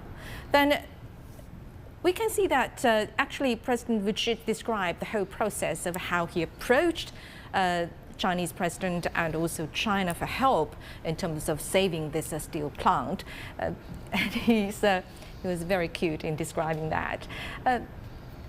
China just said, okay, no strings attached, no conditions, unconditionally. How could President Xi's trip, do you think, that this time unlock opportunities like that for the Serbian people, Mr. Wang? So-called the unconditional is we respect the national conditions for Serbia and in general for all other countries. Not interfere in domestic affairs of them. The point that you should do that, so that China not do that. And secondly, I think it's adaptation. Your model, your practice maybe works well in China, but we don't know work in Serbia and other countries. So we need to jointly consultation and then let it work in the so localized is very important. Like this steel and many other factories actually localized according to the European standard, because the Serbia is joined European Union. Thirdly, I think mutual learning as during these projects, of course, many difficulties. but try to learn from each other and work to each other, and then to solve this problem. I think that's Serbia and welcomes of Chinese investment.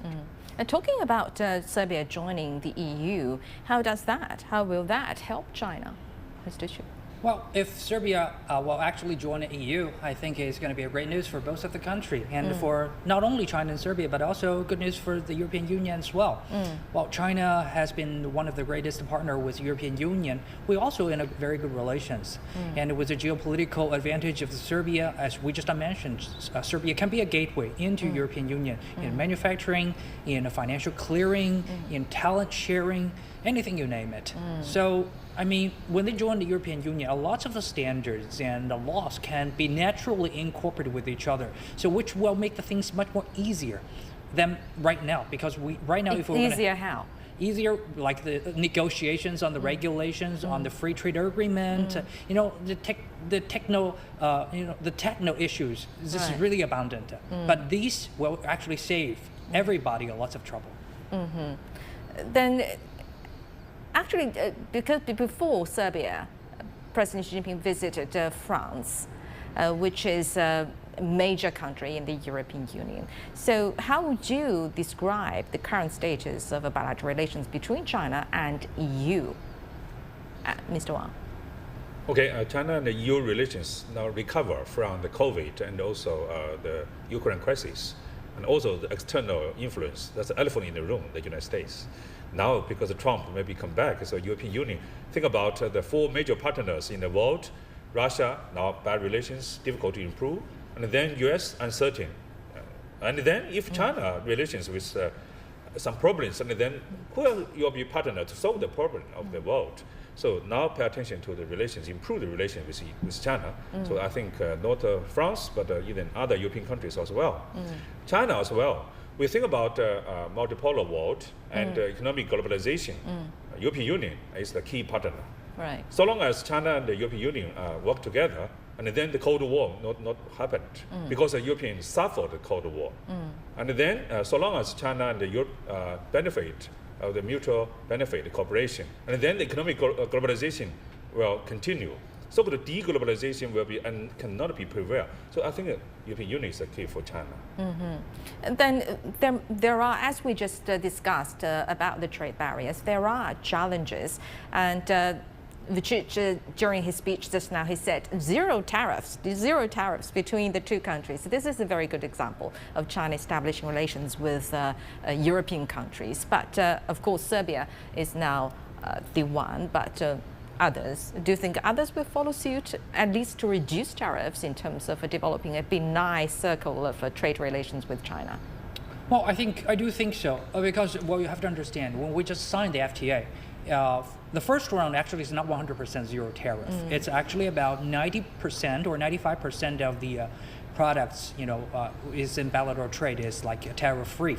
We still reserve some areas for rest of the countries, but right now I think within this visit, 100% will be open up to each other because everybody has already, savored about the good taste of the, very benign circle of our mutual trade, and I think this exemplary effect will spill over. Right now, I think at our eyes, I think Hungary is also trying to do so.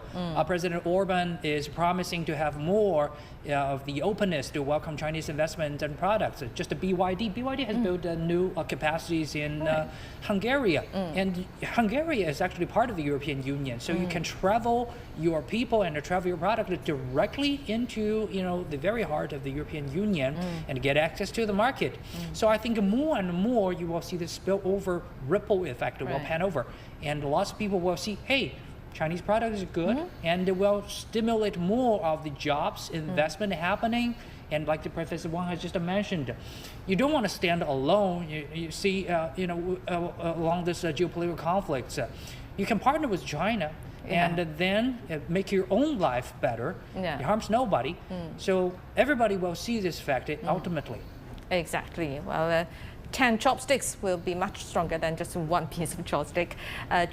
And we'll be getting back to you, gentlemen, for more discussions. Our relations between China and Serbia have grown stronger, apparently, over the past decade through a series of high-level diplomatic exchanges. So now let's take a look back at the meetings between Xi Jinping and Alexander Vučić.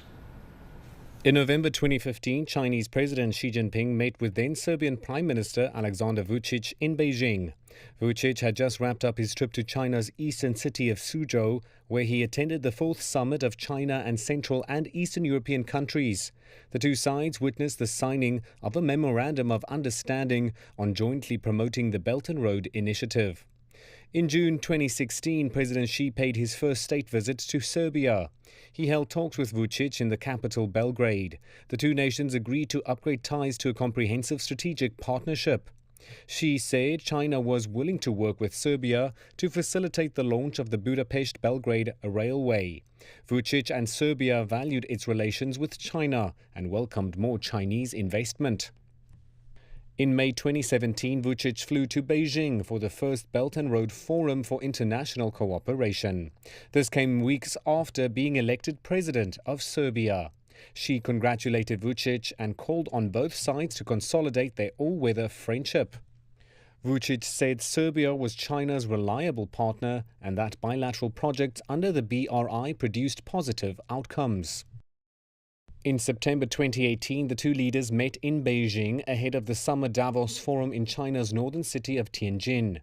Xi said he was pleased to know the collaboration between China's Hebei Iron and Steel Group and Serbia's Smederevo steel mill was running smoothly.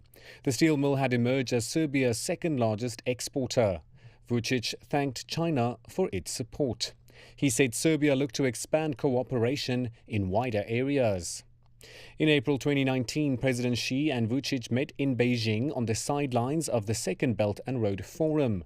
Xi called on the two nations to enhance people-to-people exchanges and jointly uphold multilateralism. Vučić congratulated China on its 70th founding anniversary of the People's Republic. He said China's development achievements provide Serbia with valuable reference. In February 2022, President Xi welcomed President Vučić to China for the opening ceremony of the Beijing Winter Olympics. Xi noted bilateral ties had made great strides in recent years. Vučić said since President Xi's visit to Serbia in 2016, bilateral trade had tripled and Serbia had been one of Europe's fastest-growing economies for several consecutive years. In October 2023, the two leaders met on the sidelines of the third Belt and Road Forum. President Xi hailed the progress in opening direct flights between the two countries and negotiating a bilateral free trade agreement. Vučić said China had always treated Serbia on an equal footing. He said Serbia firmly adhered to its friendly policy towards China. And now let's go back to our studio guests. China and Serbian relations are exactly as what Chinese President said, ironclad. But how has it reached to the current status, Mr. Chu, especially given the, we can't say very frequent, but very important high-level exchanges? Well, you have to understand our common experience, how this kind of ironclad bond and friendship is forged, not by gang up against other country, not by bullying the other country, not by together loot other country, but by our shared memories, shared sufferings, because we understand each other. Just take a look at the Belgrade bombing and our together mourning with each other, and take a look at the Wenchuan earthquake, take a look at the Chinese Great Flood. I think Serbia is always the #1 country to stand out and to provide us support, even though they only have 7 million people. And they never shun away from their responsibility and their friendship. So I think just by this point, it's worth memorizing. Yeah. And also about our political standing. I think Serbia is always stand with the side of China. A lot of people asking Vučić, so what's your side? Why you're choosing side with China? Vučić said, We're not choosing side. We only choose side with peace. We're not against any countries. What's wrong with just try to be ourselves, independent, and make our own friends, and make our own people's living standard better, and make peace? I think Mr. Wuchichi is correct. In this world, I think it's crazy. A lot of people are thinking, when you're partnering with another country, you must be against some other country. I think this kind of thinking is foul and problematic. Well, we need more of the thinking like this. We need more of the healthy relations like Serbia and China. Being good friends with a country who is a friend in need, I think that's self-protection instead of parting, instead of parting with somebody or some country or some kind of ideology as they thought. In terms of bilateral relations, and they were very, very close economically and politically as well. Could you elaborate on the outcomes of the mechanisms that have been set up between the two countries, like high-level exchanges and Belt and Road Initiative and a lot of forums, mechanisms like that? Do you think there should be more, or now it's enough? Of course, the more the better. We say comprehensive strategic partnership is comprehensive, not just a political, economic, traditionally, even cultural, people-to-people exchange. Now, science and technology exchange also develop very rapidly. Because what we can provide, what Serbia needs, actually this is make our relations strategically. What Serbia needs? They need energy, they need infrastructure, they need also innovation. But the disappointment from European Union, actually they apply to join European Union for decades but cannot accept because of Kosovo, because of the other difficulties, because of the European Union. If you join, you'll be the second class citizen. That's the reason Turkey also disappointed not to join, actually. But they can apply for political correctness. So the thing about China may be repeated in the future. China model works well to politically for Serbia. So science and technology cooperation also now is developing very rapidly. I attended Pujiang science the forum in Shanghai. Serbia sometimes be the rotating presidency of that, and then the ministers in science and technology would like to share the experience in China. So China not just built like the still traditional energy, but also the new energy to cope with the green and the digital transformation.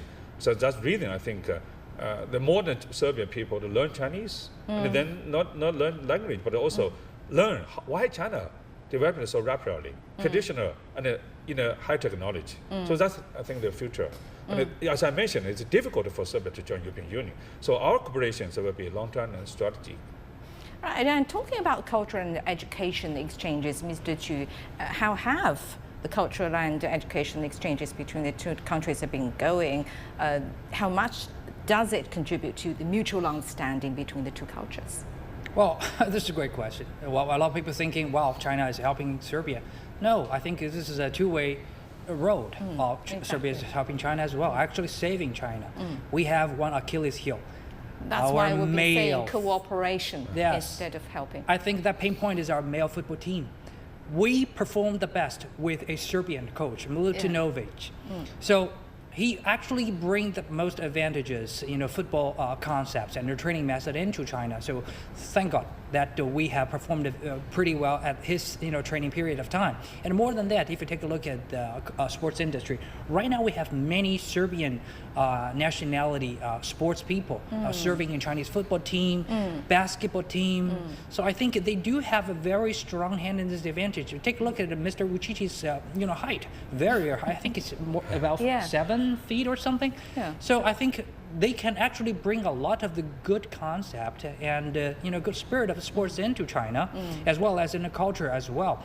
Education side, for example, we just mentioned about the physics cooperation with the Chinese Academy of Science, and also Serbia is very strong in agriculture.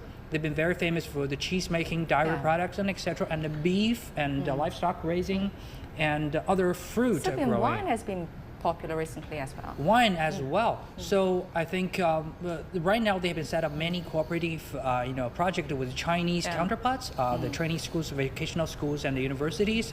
We're going to see more of the things happening. We need more help in the Chinese men's football team, that's for sure. Chinese President Xi Jinping has just attended welcome ceremony hosted by Serbian President Alexander Vučić in Belgrade. And our reporter Yang Chenxi reports from the Palace of Serbia in Belgrade.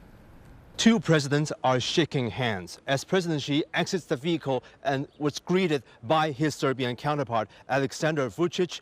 The state visit officially kicks off at the Palace of Serbia, where discussions are expected to be held and agreements to be signed, furthering the two countries' relationship. What are your expectations? Amazing day for Serbia, and I think this is a big step for future collaboration between our two countries. From the point of science, so we are foreseeing collaboration in research in space, but also elevation of poverty. So these are our two main topics. Is there a role about AI as well in the Absolutely, AI in everything. All right, and now let's get back to our studio guests. AI. High technology, of course, is one of the priorities between Chinese and Serbia relations, especially economic relations. What projects, major projects, has been undergoing between the two countries to showcase the close relations in terms of technological development and innovation between the two countries? Well, I think we can break down this cooperation into level. As one is mentioned, is in the bigger level, national level. CAS, the Chinese Academy of Science, is the top level research and development center in China. They've been bonding with their counterparts in Serbia. We just mentioned about that before. But also you need to understand SME corporations. A lot of people, when they're talking about SME corporation, they're thinking probably about the restaurant, small traders. But you also have to understand the startups, the tech-savvy little giants that are always starting up from their garage to startups. Right now, we've been hearing that in China, many of the advantages, companies are hiring the scientists and very good students graduated from the Serbia. And also there are many startups in Serbia that try to bond with their Chinese counterparts to form the companies in Serbia and facing the whole Europe to doing trade, doing the e-commerce and the financial clearing. Because I think in China, there are many successful models that has already been proved, like the bulk buy and sell model, the AI training businesses, and also as well as the logistic. For example, if you want to ship something from Henan province in China, from the Hubei province in China into the Europe, you need cold chain. Cold chain is a very complicated systematic engineering project. It's not only the wheels, but also you need temperature control, you need the smart devices. So Serbian companies and Chinese companies are working together on this issue to make sure that they can be a gateway in the future.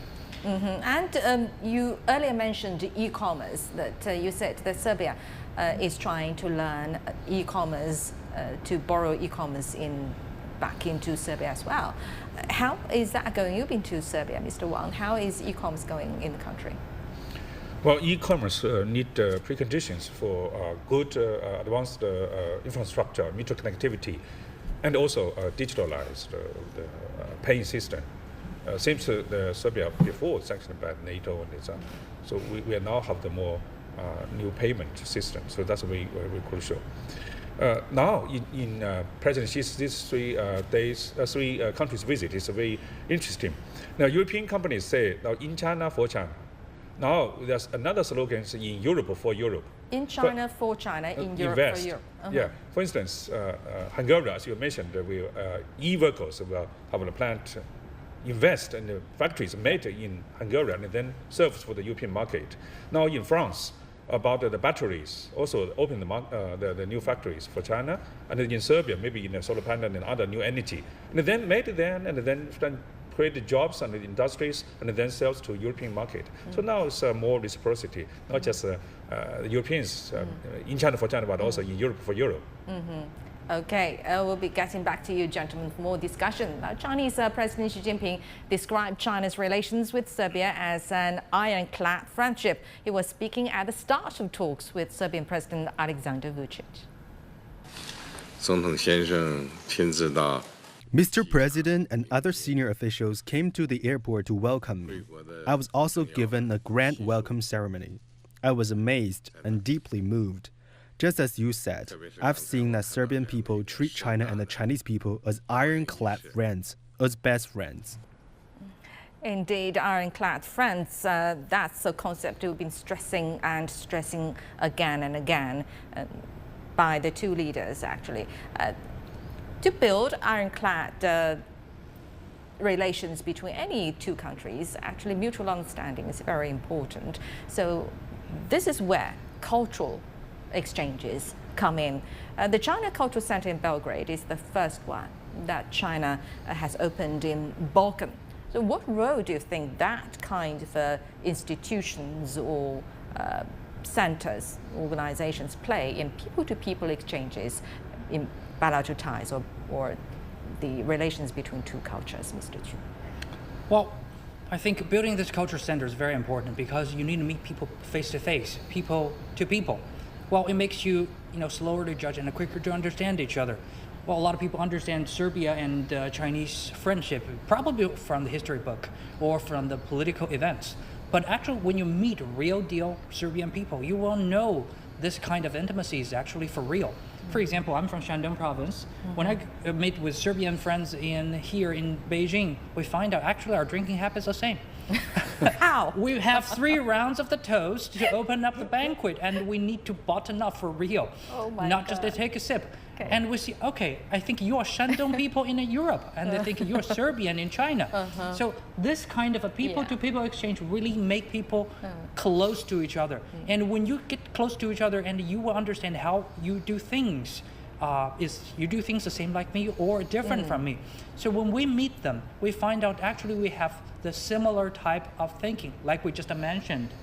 Live and make live. There's always a win-win result can be achieved. The world is very large. But it's like now some other countries believe if I get rich, you must be poor, or if you get rich, then you are to grab my resources. But that's not the market economy.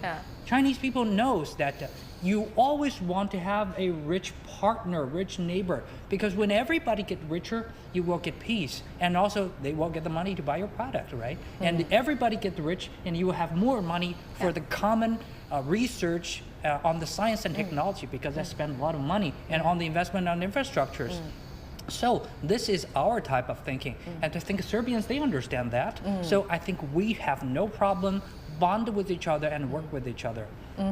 And there has been the communication tool is very important as well. There has been an increasing number of Chinese language learners in Serbia in recent years, as far as we know, and the number of Chinese universities offering Serbian language courses has increased increasingly as well. How does that help learning the language, learning the communication tools? Firstly, Serbia is a main body of the Yugoslavia, and many countries in this Balkan region, they share similar language and traditions, and also in the Slav nations. So when you have the cultural center in Serbia, actually you open in the Balkan and Slav nations. So it's very important for them. 2 of them joined the European Union. One is Croatia, another is Slovenia, actually former member of the Yugoslavia. And Serbia still influence them of the culturally, and even people linkage. So actually, it's very crucial for China. For the cultural learning, actually, it's about not about your history, about your ancestors like Confucius. It's about the future. It's about the thinking model. It's why we solve this problem. You mentioned about so live and let it live. This is the Western model. Actually, Confucius says if you stand up, you should have others stand up as well. So it's more mutualism. It's better and more positive than so-called live and let it live. And then also for the China win-win cooperation. Actually, President Xi said when the big river has water, and then small rivers, they can all have 4 waters. But now, as well, small rivers have water, and then big rivers also can have more waters. So even China big and Serbia maybe comparatively small, but when the Serbia get rich from the beneficial cooperation with China, and then China also benefited from this cooperation. the shared future for all mankind, this kind of a community ideology that China holds, it does make a lot of sense, exactly. Now, the China Culture Center in Belgrade has opened to the public, as we mentioned. It showcases rooms of Chinese art and cultural elements symbolizing the strong ties between both countries. And our reporter Aliuza Milankovic again has the story. Designed by Chinese architects, a part of this magnificent structure hosts the China Cultural Center in Belgrade, built on the site of the former Chinese embassy. A statue of Chinese philosopher Confucius, made by famous Serbian sculptor Jovan Soldatovic, stands in front. Next to the building is a monument to the Chinese citizens killed in 1999 NATO bombing that destroyed the embassy. It is a place where dozens of people visit every day to admire the building and pay respects to the fallen. Everybody who come to this place, and they should come to have a look, because these people, they died for no reason. I just want to say, I want to see them, and our country is great now, and things happen to you wouldn't happen again, I believe. So just rest in peace. Xi Jinping laid the center's foundation stone during his previous visit in 2016. The facade resembles a traditional Chinese landscape based on Chinese artwork from the 12th century. The design is meant to symbolize China's strong cultural ties with Serbia. It represents the deepened bilateral ties between the two countries, and represents also the great importance that the leaders of the two countries attach to the cultural exchange. It represents a new avenue for the communications between the two peoples. The cultural center hosts an art gallery, a large presentation room with a stage, and spaces to teach calligraphy and traditional Chinese music. The center is first of its kind in the Balkans. Aliuza Milankovic, CGTN, Belgrade. Now, from visual displays to musical rhythms, cultural exchanges thrive from every corner of the Serbian Culture Center located in Beijing's dynamic 798 Art Zone. Our reporter Chen Lanyu takes a closer look.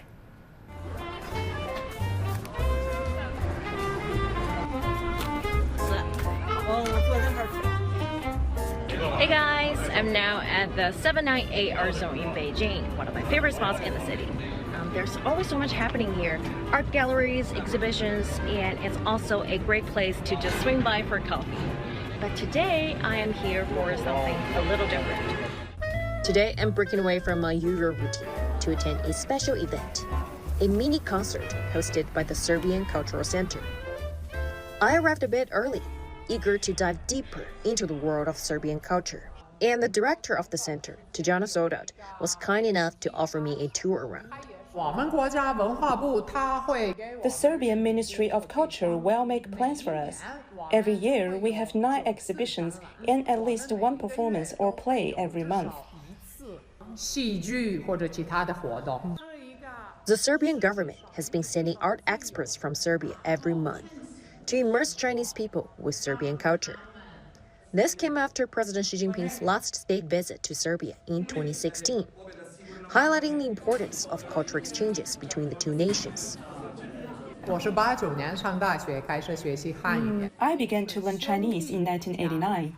China and Serbia are brother countries. My father is a former party member of the Communist Party of Yugoslavia. He has always felt a deep connection with China. My daughter grew up in China. Having learned it in kindergarten, her Chinese is very good. The enthusiasm for learning Chinese and Chinese culture continues to rise in Serbia. I met more Serbian Chinese learners as the concert time approached. When I was in primary school, a Chinese teacher came to our school. The moment I saw Chinese characters, heard traditional Chinese music, and of course Chinese calligraphy, I was deeply attracted to it. I'm very grateful for the Serbian Cultural Center in Beijing. I'm glad Chinese people have this opportunity to experience Serbian culture. It's important that we learn and know more about each other. I often visit the Serbian Cultural Center for its wonderful music. With our countries enjoying visa-free travel between each other, it's the perfect opportunity to introduce more friends to this cultural jam. We should further connect and communicate. This place is not just for Serbian and Chinese people, but people from all over the world. It is amazing to come here, especially in Beijing, and then learning the different experience, different culture, different things. It's amazing. The Chinese Cultural Center in Belgrade is also in full operation, reinforcing the ironclad friendship between Serbia and China. And as people chat away with laughter, it's time to enjoy some Serbian music.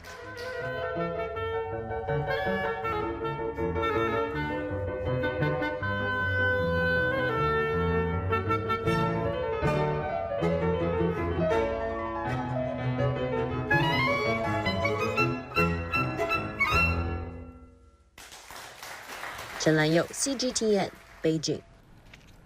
All right, now let's get back to our studio guests. That's a great example of a cultural exchange between China and Serbia. That's art gallery. From 2012 to 2019, actually, the number of Chinese tourists in Serbia increased 30-fold.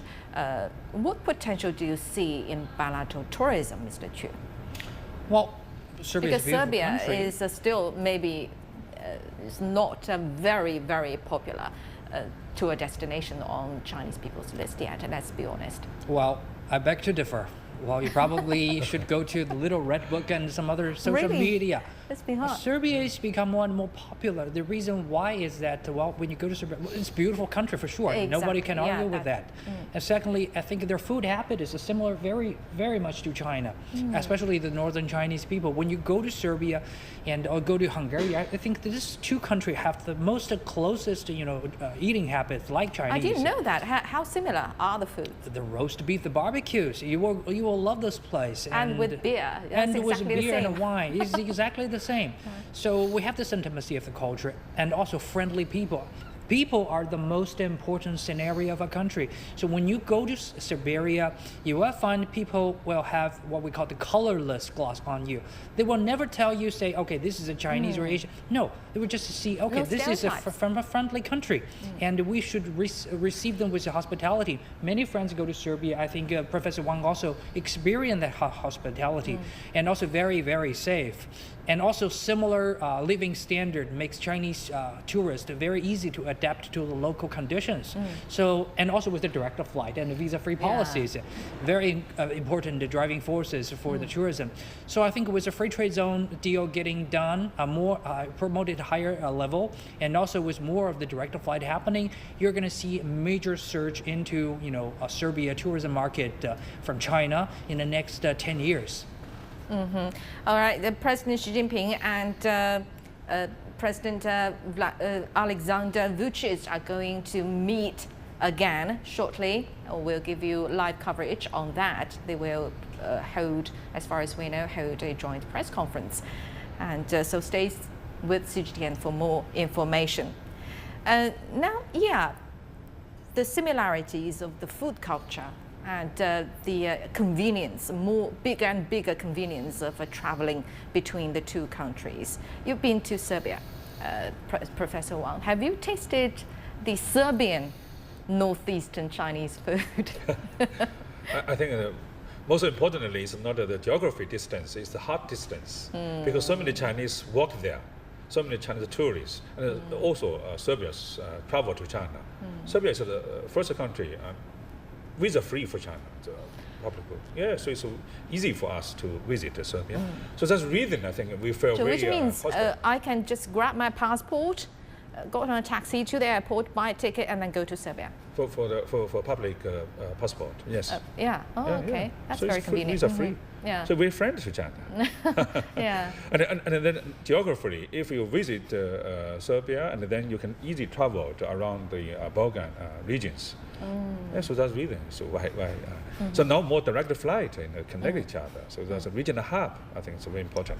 Traditionally, when I visited Serbia and then go to Montenegro, but there's no direct flight. There's no highway railway, of course, because so many mountains and even no highway. We should travel and change the flight from Vienna and then to your neighborhood. So that's because of the empire system. So now we build a more mutually connected systems, like the Hungarian railway connected with Serbia and then extend to the Paris. All right, and now let's go back to Belgrade to see what's going on there. Your Excellency, President Xi Jinping of People's Republic of China, Your Excellency, Ministers, I iskrenom razgovoru koji smo imali u uskom formatu. Mnogo toga smo thank you for attending the meeting today. Mnogo toga smo naučili.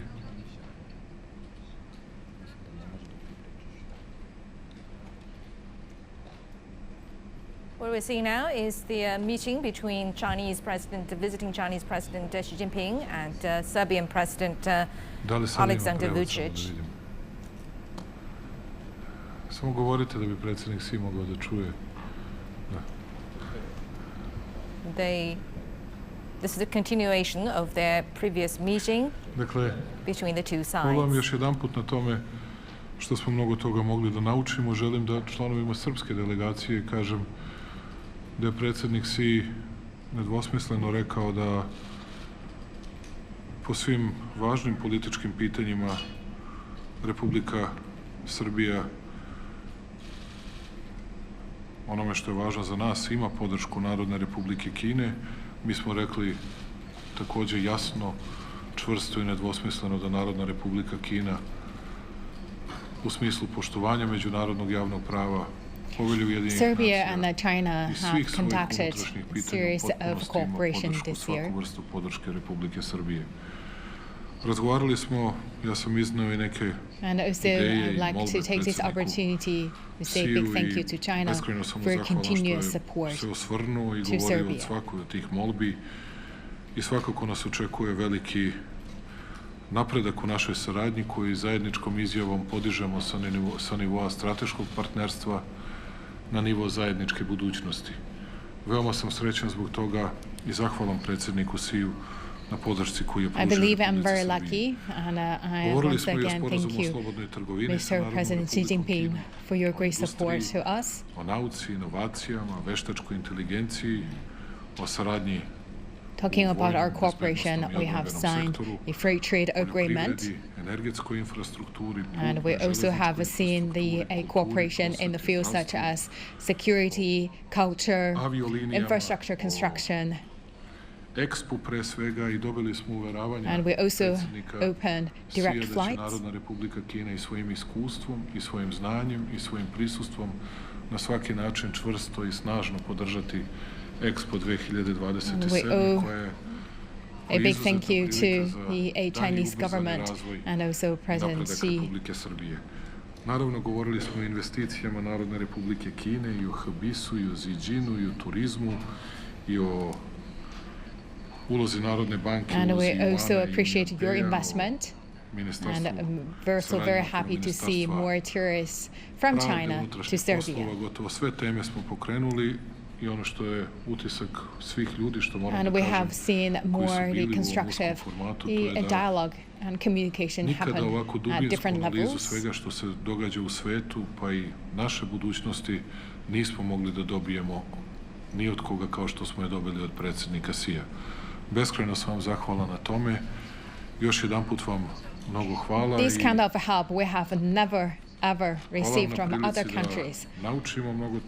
This is the only help of such kind received from China. Thank you very much, President Xi Jinping. And also thank you for your respect. Uzvratimo i da pokažemo poštovanje Narodnoj Republici Kini i vama lično, poštovani gospodine predsjedniče. Još jedanput dobrodošli i mnogo vam hvala za posjetu. Once again, welcome to Serbia, President Xi.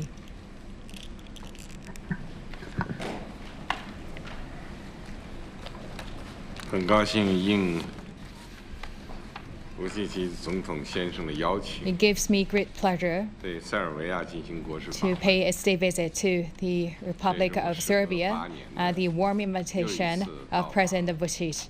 And this is my second time to visit beautiful country Serbia after 8 hours. And thank you for your hospitality and also for your heartful greetings. And also congratulations to the founding of the new government.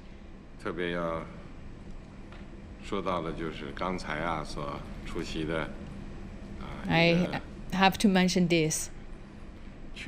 Just now, I attended a really grand ceremony. I saw people in Serbia. It gave me greatly touched. I fully feel that our friends in Serbia, their strong emotion and friendship to the Chinese people, I believe that also very conducive to further drive the friendship and also RDA cooperation. I believe we would like to see more outcomes delivered from our cooperation. And we also talk about that if we want to know people, that no matter how far, how that distance separates us, we always can know each other better as long as we have heart-to-heart exchanges. And I know that President Vučić has sent many invitations to me, and today I am here.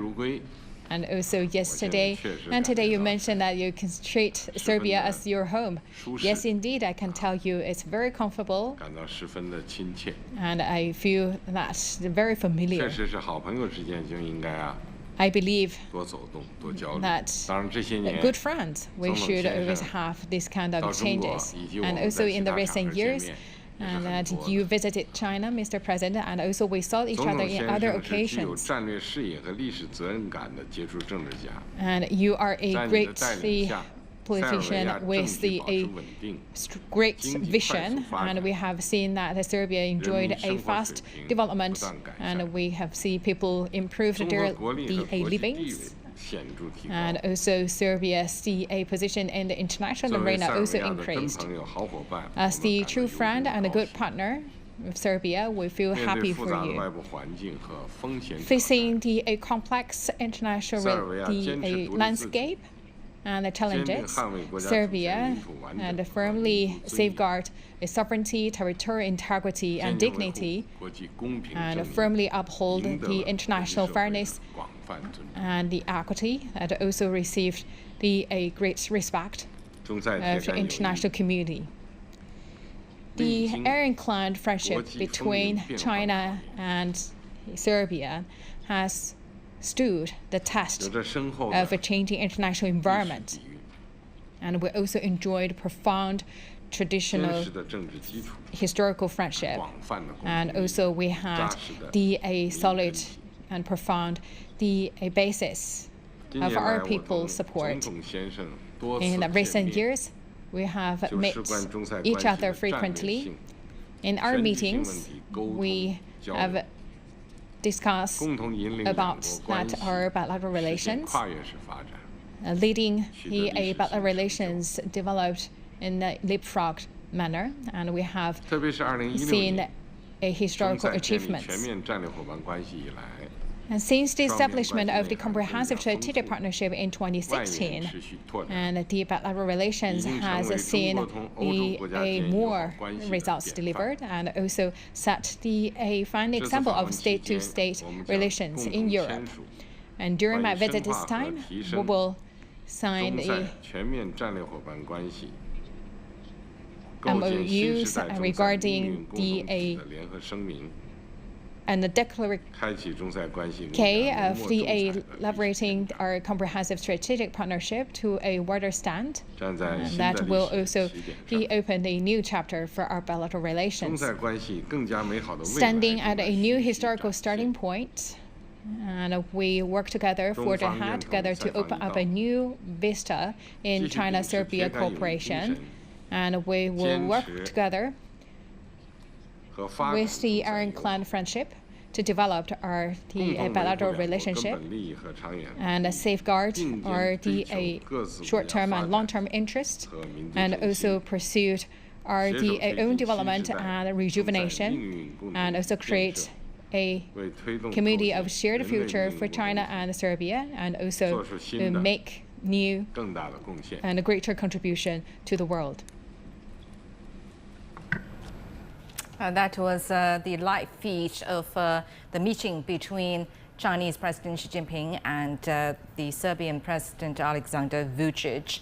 And now let's go back to our studio guests for more discussion on bilateral relations. We've been talking about bilateral relations, and especially the descriptive words like ironclad for a lot today.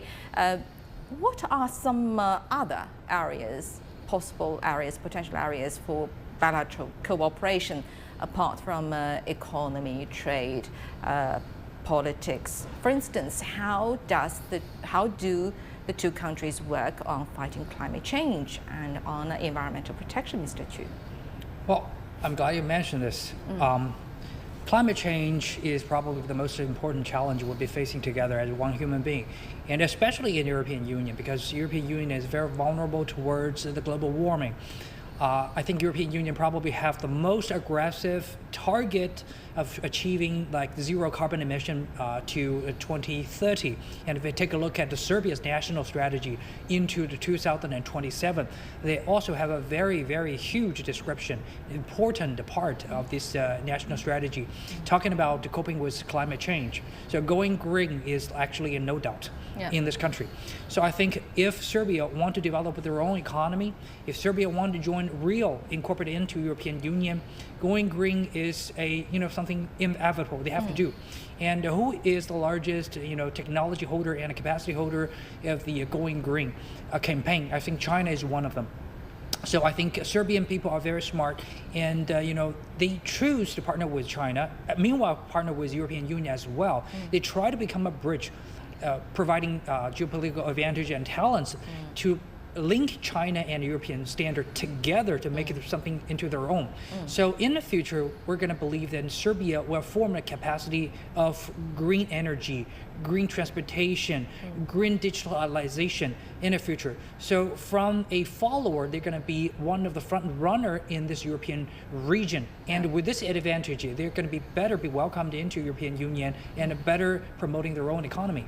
Right, and President Xi just said during the meeting that, of course, he first reviewed the strong relations between the two countries and the momentums of that. And he said that China is going to further cement the already ironclad relations between the two countries. And he said he really felt at home during this visit, as President Vučić promised. And he also said, as true friends, China and Serbia should make more visits to each other's countries and make more exchanges. So he also, in his written letter to Serbia, he also mentioned that to make this already ironclad relations more dynamic, how more dynamic can the relations be? There's maybe one simple, not just we signed the BRI memo before 2016. I think the one of the first countries in Europe, but also signed the joint statement of the Build the Community of Shared Future. In Europe, is also the pioneer country. We know there are 5 pillars in the Community of Shared Future. One is peace. So we built the cultural center in our previous embassy, which bound by the NATO. So because we say, like the UNESCO slogan said, to the war originated from the mind of people, so to build the peace from the heart, from the mind. So that's very crucial to lasting peace in the future. Secondly, about the common security.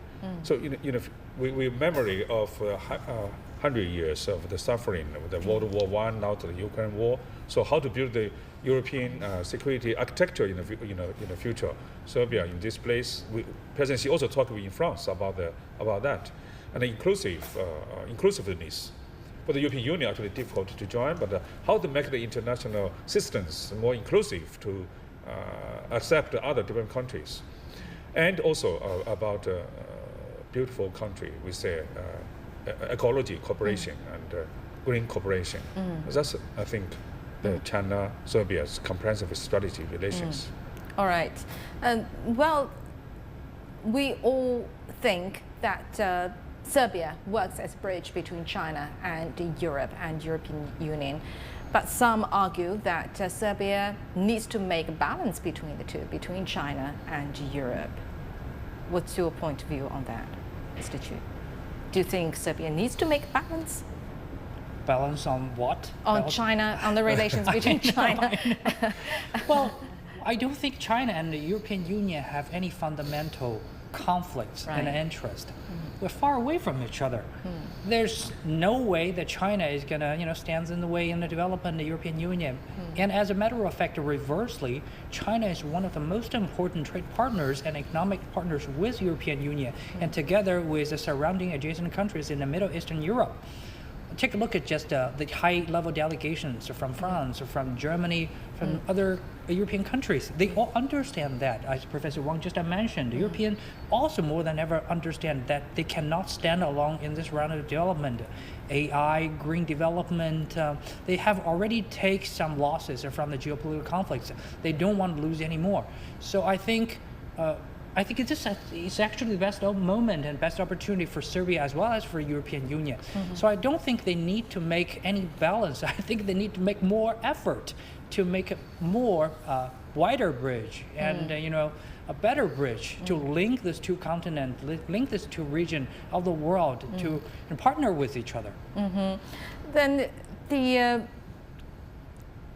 look at the future. We've been talking about how solid our relations between China and Serbia is. Are there any challenges? Of course, the world faces so many challenges, including our relations. And the first challenge, of course, is the Ukraine crisis still ongoing. Many Western media say, "Oh, China, support Serbia because Serbia is very close to Russia." So it's like the global South, global East, and something like a new Cold War mentality. So also, as we mentioned, a balanced so-called China-Europe, this mentality is still influenced by that. How can we learn from the Serbia, from the Balkan, from others to make a peace, long-lasting peace, common security in Europe? This is, of course, is a challenge. The second challenge is the Serbia actually applying to join European Union, but difficult. So how to match the standard of the European standard with the Chinese standard? When you invest in Serbia, that's also a big problem. The third problem is Serbia, they are in the Balkan region. The other Balkan countries want to join the European Union as well. So how can Serbia connections with China help other regions, other neighborhoods also can bridge the gaps and then help them to join European Union? And then we say we support one European policy.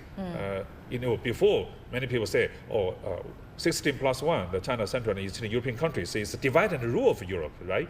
So we need to bridge the gaps between the new members and the old members, all the candidates to join European Union in different regions.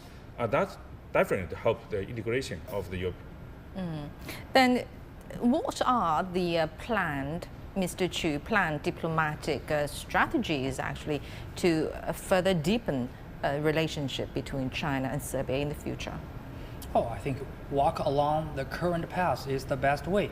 Well, take a look at the two nations' national strategy. I think we have lots of parts overlapping with each other into the 2027 and China's 15th five-year program, as well as the Europeans' 2030s development plan. I think our vision are shared. And I think for Serbia, if they want to have a better relation with China as well as with the European Union, and I think just to be a better bridge and a wider bridge, I think is the best strategy.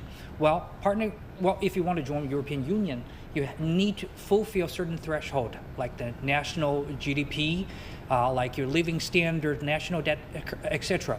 So with the Chinese economic ties, I think Serbia will welcome a new tide of economic growth. So they'll get quicker to meet the threshold of standards being accepted by the European Union.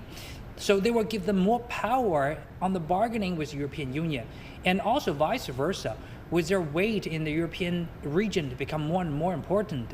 So when they joined finally the European Union, so their access into the European market, their weight in the global market will be more and more important. So China will be partner with Serbia even closer than ever before. So I think the gateway, the bridge, actually empowered Serbia with a very, very promising futures. The only problem is that how they can, pan this whole plan out and do the real job and make more effort. So yeah, as we know, Serbia actually is one of the earliest members of the China's Belt and Road Initiative, and the country has benefited a lot from this initiative. Do you think it serves as a good example to show whole Europe, even the whole world, to the countries who are not very enthusiastic on this framework, that it works, it helps? Yes, not just bilateral, they help each other, mutual benefit, but also help Serbia to join European Union, bridge the gaps, and also in the Balkan region, Hungary-Serbia railway. Now the first stage actually running so well, it's so attractive. But in the future, when all this railway will extend to the Belarus in Greece, and then we definitely change the directions of the logistic. Traditional logistic is from the Hamburg, Amsterdam, from the west to the east, from the Marine to the continental area. But now it's from the north to the south. So definitely we contribute to the integration of the European single market. And China and Serbia collaborate in a broader regional and multinational frameworks to promote stability and development. How that fit in the whole EU framework, the EU entity? Well, it's just one example. Well, when we first built the China and the European Union Express Railway, a lot of people are laughing at it and say, okay, it's only 500,000 standard containers per shipment. How is it going to serve the huge economy size between China and the European trade? But right now you see the whole world is entering a chaotic cycle. Geopolitical conflicts are happening day by day and getting more and more serious. The Yemen problems, the Red Sea crisis are blocking the traditional trade route. So yes, we know it's better to go through the Mediterranean, but right now you have to go through all Africa to get access into the European market. But now if you take a look, the Silk Road Initiative and also this express railway, it find out that this is probably the safest route, shipping the products from China to European market and back and vice versa. So suddenly they become one of the stabilizer of the world economy and also supply chain. And with the situation continues, I'm going to say this kind of a demand will going to be more and more, and it will empower the countries like Hungary and Serbia with the geopolitical advantages. So we need more complicated supply chain all over the world. And every country will have their own unique position in this supply chain and trade network. And I think Serbia will become just a very good example of it. And President Xi this is the second leg of his European tour. Next one, it will be Hungary. A lot to anticipate on that leg of tour as well. But he's just visited France, and how would you evaluate? Because if Serbia can serve as a gateway, as a bridge between China and the European Union, how would you evaluate current status of China's relations with the entity? As a railway connected Hungary and Serbia is European Union, and then the countries want to join European Union actually, it's help them to build more mutual connectivities and bridge the gaps. And I think in the future, President Xi mentioned about the 8 new plans in the third BRI forum. The first one is to build more high quality of the mutual connectivities in the air, sea, land, and through all kinds of the. One of the projects that now we think about, as you mentioned about the China-Europe Rail Express, 90% from the north now pass through Russia and Ukraine, will suffer of the conference crisis. But now we think about it, maybe in the future, China, Uzbekistan, Kyrgyzstan, and then to Azerbaijan and Turkey, and then to Balkan, because of the traditional Ottoman Turkey Empire's region. And then the more connected and through straight ahead to connect with the Balkan, with China. So in the future, I think it might be contribute a lot, not to the logistic connections, but also high quality development, software infrastructure. Think about it, we import more agricultural products from Serbia, from Europe, because it is most of the high standard in the world. And then for the Czech, for the with harmonization of the different living standard, and I think there's also hope for settled rules in the future. Agricultural relations matters a lot in economic relations between any countries, actually, especially between an agricultural country like China, big power like China, with any other countries. How is agricultural relations between China and Serbia going? Well, I think agriculture is always the #1 priority for China. If you take a look at the Chinese government, the yearly document, #1 opening policy document is always about agriculture. Well, in China, actually, we have already modernized our agriculture, but only in a phase 1, which is self-sustaining. Only. All right, we have to leave it there, and let's wrap up this special coverage of Chinese President Xi Jinping's visit to Serbia and the grand ceremony just held by the Serbian president to President Xi and his wife, Madame Peng Liyuan. I'm Li Dongning in Beijing. Thanks for watching.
Hello and welcome to China Global Television Network. This is The World Today. I'm Beatrice Marshall in Nairobi. Chinese President Xi Jinping and his host Serbian President Alexander Vučić have addressed a public gathering during President Xi's two-day state visit in Serbia's capital Belgrade. President Xi said that since the establishment of the Comprehensive Strategic Partnership in 2016, bilateral relations have grown tremendously during his second visit to the country in 8 years. Xi expressed confidence the visit will open a new chapter for development cooperation. For his part, President Vučić hailed President Xi's visit and described it as a demonstration of friendship. Vučić said Serbia looks forward to long-lasting relations. The Chinese president is expected to visit Hungary later. Earlier, Chinese President Xi Jinping and his wife Peng Liyuan were greeted by Serbian President Alexander Vučić and his wife Tamara Vučić at the Belgrade Nikola Tesla Airport on Tuesday night. A welcome ceremony followed. President Xi released a written statement upon his arrival. He said China and Serbia enjoy a profound traditional friendship. Major developments in relations have been realized since the two countries established their comprehensive strategic partnership in 2016. President Xi Jinping said they have also seen fruitful results under Belt and Road cooperation and closer people-to-people exchanges. President Xi said China will work with Serbia to deepen ties and promote higher quality cooperation. The Chinese president also received a warm welcome by crowds on his way to the hotel. Serbian officials say cooperation with China has brought positive changes and development opportunities for Serbia. A lot of infrastructure projects happened and brought opportunities for all different parts of Serbia to be developed. Now we can host and we can develop. When the President Xi visited Serbia for the first time, things just started to change. You helped us to start and to change our country on a fast forward track, and Serbia it's much better place to live now.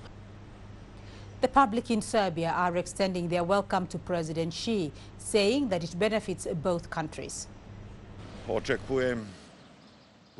I expect a lot. It's a huge thing to be a friend of China. Even children in kindergarten know that China is advancing and progressing. I expect even better relations between the two nations and peoples and better cooperation. As a result, economic cooperation becomes even more important. On my way here, I saw Chinese flags along the road and a gigantic Chinese flag on the top of a tall building. I filmed it to show my family and friends. I told them, see, China is getting stronger. The flag is being flown in Europe. I have a positive opinion of China. They are our permanent friends and are always with us. We have never had any quarrels. Earlier, CGTN spoke with Nemanja Starovic, Serbia's Minister for Labor, Employment, Veteran and Social Affairs. He says he believes in a bright future for relations with China. The visit of President Xi Jinping represents a great honor and great joy for all the people of Serbia. It serves as yet another proof of the ironclad friendship that we have established with the People's Republic of China in the previous decade. Just to give you one small example, only 12 years ago, our overall exports to People's Republic of China were only $6 million. By the last year, we have managed to increase that to $1.2 billion. So in just 10 or so years, we have managed to multiply our exports by the factor of 200, and our overall trade exchange now exceeds $6 billion. With the new free trade agreement that we have already signed and that will come into effect on July the 1st, we plan to increase our trade exchange to $10 billion. Tomorrow will be a great day for the Republic of Serbia, as we intend to sign 29 different arrangements with the People's Republic of China in various different fields. So I really believe that the future of our relations is very bright. On the political level, we do not have any open political issue, as both Beijing and Belgrade are guided by the same principles in the international arena, the principles of sovereign equality and non-interference in internal affairs. So for us, we truly believe in one China policy. We believe that Taiwan is China, just as the People's Republic of China strongly supports the territorial integrity of the Republic of Serbia regarding our breakaway province of Kosovo and Metohija that many Western countries unfortunately consider a sovereign state, contrary to international public law and contrary to the UN Charter. China's president is due to visit neighboring Hungary after his stop in Serbia, with the nations marking 75 years of diplomatic relations this year. Ahead of that, he has had an open letter published in the Hungarian Nation newspaper. In the letter, President Xi expressed a willingness to renew the friendship between China and Hungary and to work on a new blueprint for relations and cooperation. He said the two countries need to work together on their development strategies and strive for greater practical cooperation. China's president said both countries need to join hands to address global challenges and to ensure China-Europe relations continue in the right direction.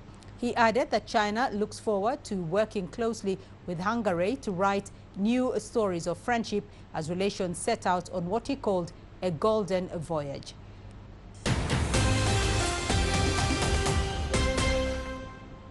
Vladimir Putin has been sworn in for a fifth term as Russian president.